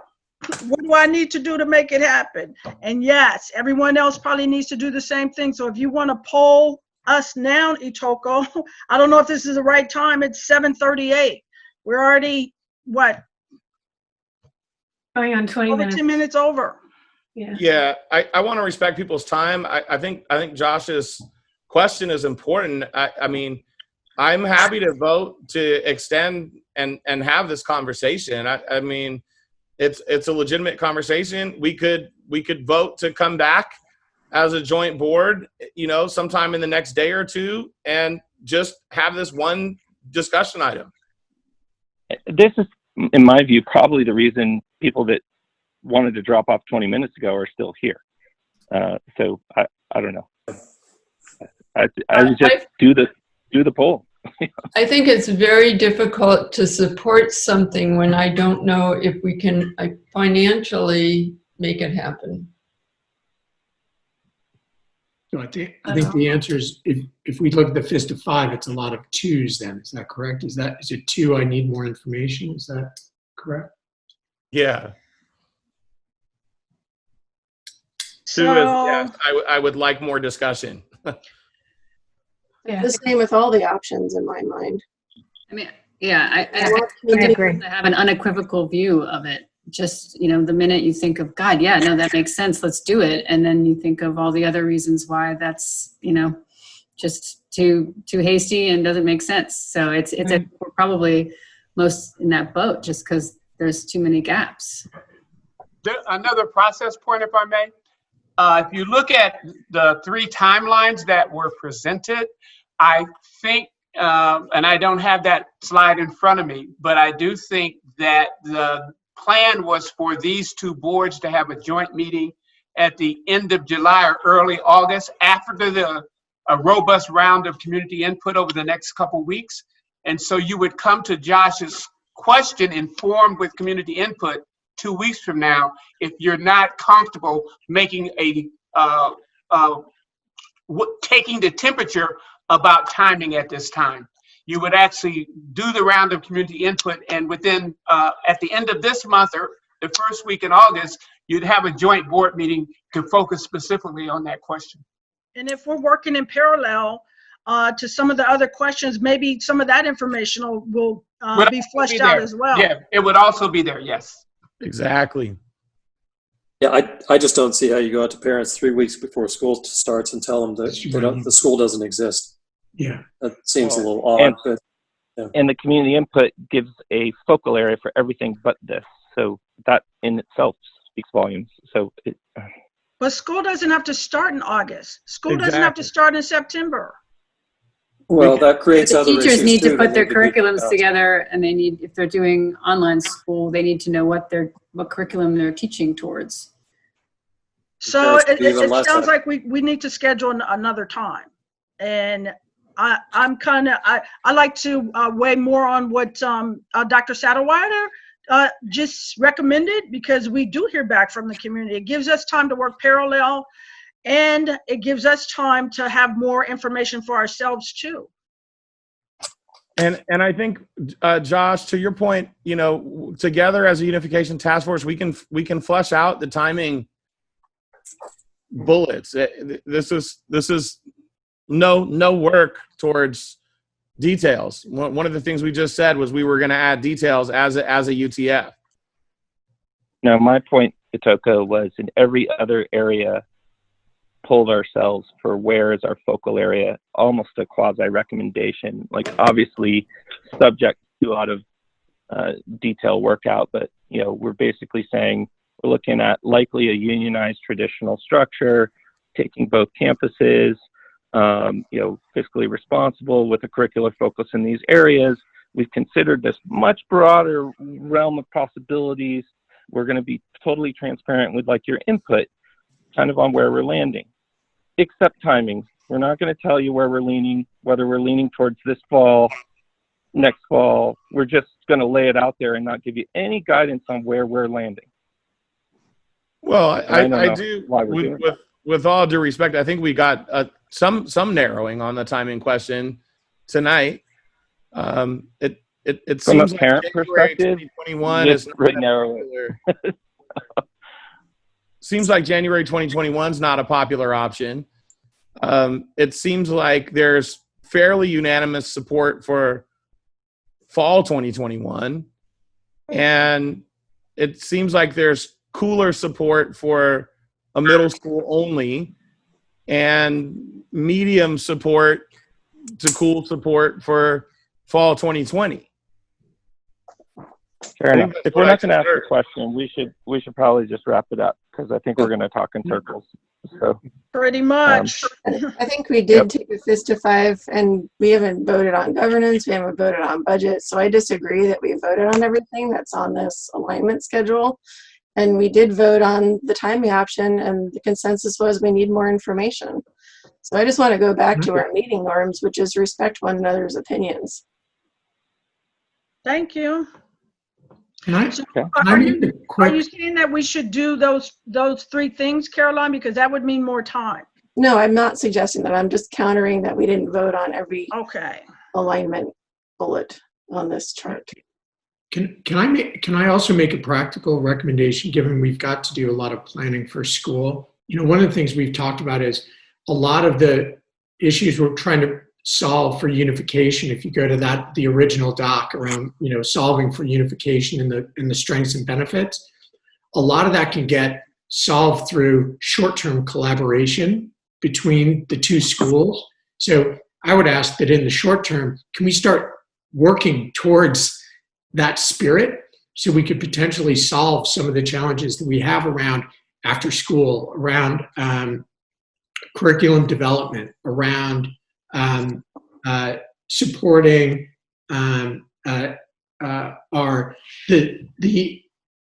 remote and in-person needs that different students have. Like, can we start working on that stuff so that we can be getting a head start regardless of timing? Because planning is happening, and it would really be helpful to be able to collaborate on that. I'm totally open for collaboration, Kurt, but I think that when we unify has a big impact on this question. And so I think we can only collaborate so far until we figure out what we're trying to do. We're trying to unify. I'm not sure why timing keeps us from collaborating while we're working through timing in the process. Already. There's collaboration going on. When we unify matters in terms of how we collaborate. Sure, but we're going to be we're parallel pathing, as we've talked about, right? So we're going to have to parallel path school opening plans. Why don't we parallel path those school opening plans with enhanced collaboration, is what I'm saying. So that we have enhanced collaboration, we have full unification, so that we can start getting the benefits of where we're all trying to go together as soon as possible. I think that would be a really positive step for everyone. That's more. I think we have started to do that, and I'm totally committed to continuing to do that. That's terrific. Yeah, that's great. Thank you.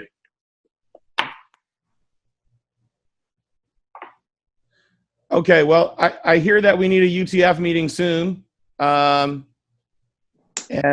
I think what I'd like to do is we'll send out a doodle poll for another joint study session at the end of July.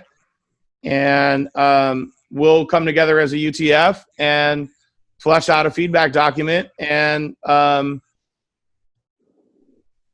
do we want to schedule something before the end of July to start to take a deeper dive into some of these other issues? Yes. No. What? I think we need to, I would like to see if we could keep moving. When you come back, I'll take a lot of discussion. Itoko, when are you back in the Bay Area? I'm supposed to be on the 20th. Next week. We need to meet as often as we need to meet. I mean, if we need to take a deeper dive, we dive deep. I mean, I've been working hard on this for a long time. I'm willing to keep going. Me too. I think it'd be really helpful to get, I think the suggestion earlier of getting, the FIT group in, getting these other groups doing their work and then bringing that into this conversation versus us just continuing without more data. I think that would be super helpful. But I don't know what we need in terms of governance. I mean, we could work on governance without necessarily, because I think budget, yes, we need the FitMat group. We have other, things, but it seems to me at least we could talk about governance. Mm-hmm. Yeah, I was thinking curriculum and all The those. facilities group hasn't really met, so they're not really a band of brothers. Well, we also need to talk about how, from a Willow Creek standpoint, this fits into reopening the school and making sure we have all the plans worked out there, which would be a higher priority. So that's something we should discuss as a board with Marika and the head of school. Yes. I assume this group will be meeting again before the end of the month. So. No, before the end of the month, and at the end of the month, Itoko, is that? Well, that's sort of what I'm asking. I think maybe I heard an offering from Bonnie that we reconvene sooner than the end of the month and focus on governance. Does that sound like a good place to start for everyone else? And that the facilities and the Fit Tag group meet as well. Yeah, this is assuming now that the UPF is going to work on this feedback document and re-engage all of the different work groups and different community members with interest in and expertise in these areas. Right.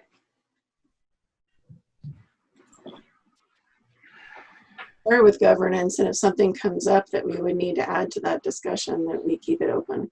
And we can. Okay, so here's the go forward. UTF will reconvene shortly. I'll reach out to individual members to check availability. We'll create a feedback document that we'll send out to the community based on this alignment slide. We'll send out doodle polls for a joint study session for next week with a focus on governance, but perhaps other items for Caroline's recommendation. And we'll also send out a doodle poll for a joint study session for the final week of July, where hopefully we have more data and feedback from all of our teams. Sounds good. I'll be on vacation next week. Just FYI. So, but I'll be here for the last vacation now. Yeah. All of that would imply we're not going to give direction on timing until sometime in August at the earliest. Just an observation. I don't understand. We're talking about a meeting next week and a meeting at the last week of July. Yeah, the last week of July would still be a study session, so we couldn't even take a vote until maybe the last week of July, first week of August, whatever, somewhere in that window at the earliest. And that's assuming we're kind of norming on something. But we're getting, maybe I'm interpreting it wrong. But we're getting community feedback on timing options. Yeah. Yeah, but in terms of boards making decisions and putting plans into action, we would be digesting that feedback the last week of July, making a decision in August. Yes. I mean, right. Well, I mean, the other variable here is we don't have teachers and principals back until after that anyway. So understood, but I'm thinking of the parent perspective and the community perspective. I'm also thinking about flight. I'm just making an observation. If that's what the majority of this group wants to do, then that's what we're doing. So Well, how about polling clearly, parents next week? I'm an advocate of moving faster. Gotcha. Are we able to poll parents next week, Itoko? I think so. So, and we'll see. I mean, you know what? Parents, at this point, parents will be able to make the best decision they will have for themselves, because we got to get to a point where we can present something. You know, if we don't unify, obviously we have to have some choices to offer our school community. And if parents decide that that's not doable for them and they're going to leave, what can we do about that? You guys, I'm going to have to step out. I'm just dead to the whole conversation, and so okay. I will be with you next time. I think we need to think seriously, Kurt, about responsibility as a fiduciary organization to the school and the parents, and how the timing fits into that. And it's something we should all put our heads around, and we'll talk about when we come back together, I guess, as a group. But I agree with Josh. I just don't see the calendar clicking and being able to do something effectively for this year. Okay. Okay. All right. Well, I really appreciate everybody's time and energy and perspective. Thank you. I think we're circling around a move for adjournment. I feel like I have some clear next steps, and I'll be looking forward to seeing you all again soon. Thank you, sir. So Thank we need a you. motion to adjourn. Motion to adjourn. Second. It's been moved and second. All in favor? Aye. Aye. Mr. Weinsheimer. All right, thank you. Can I get a motion to adjourn the meeting? I So move to moved. adjourn the meeting.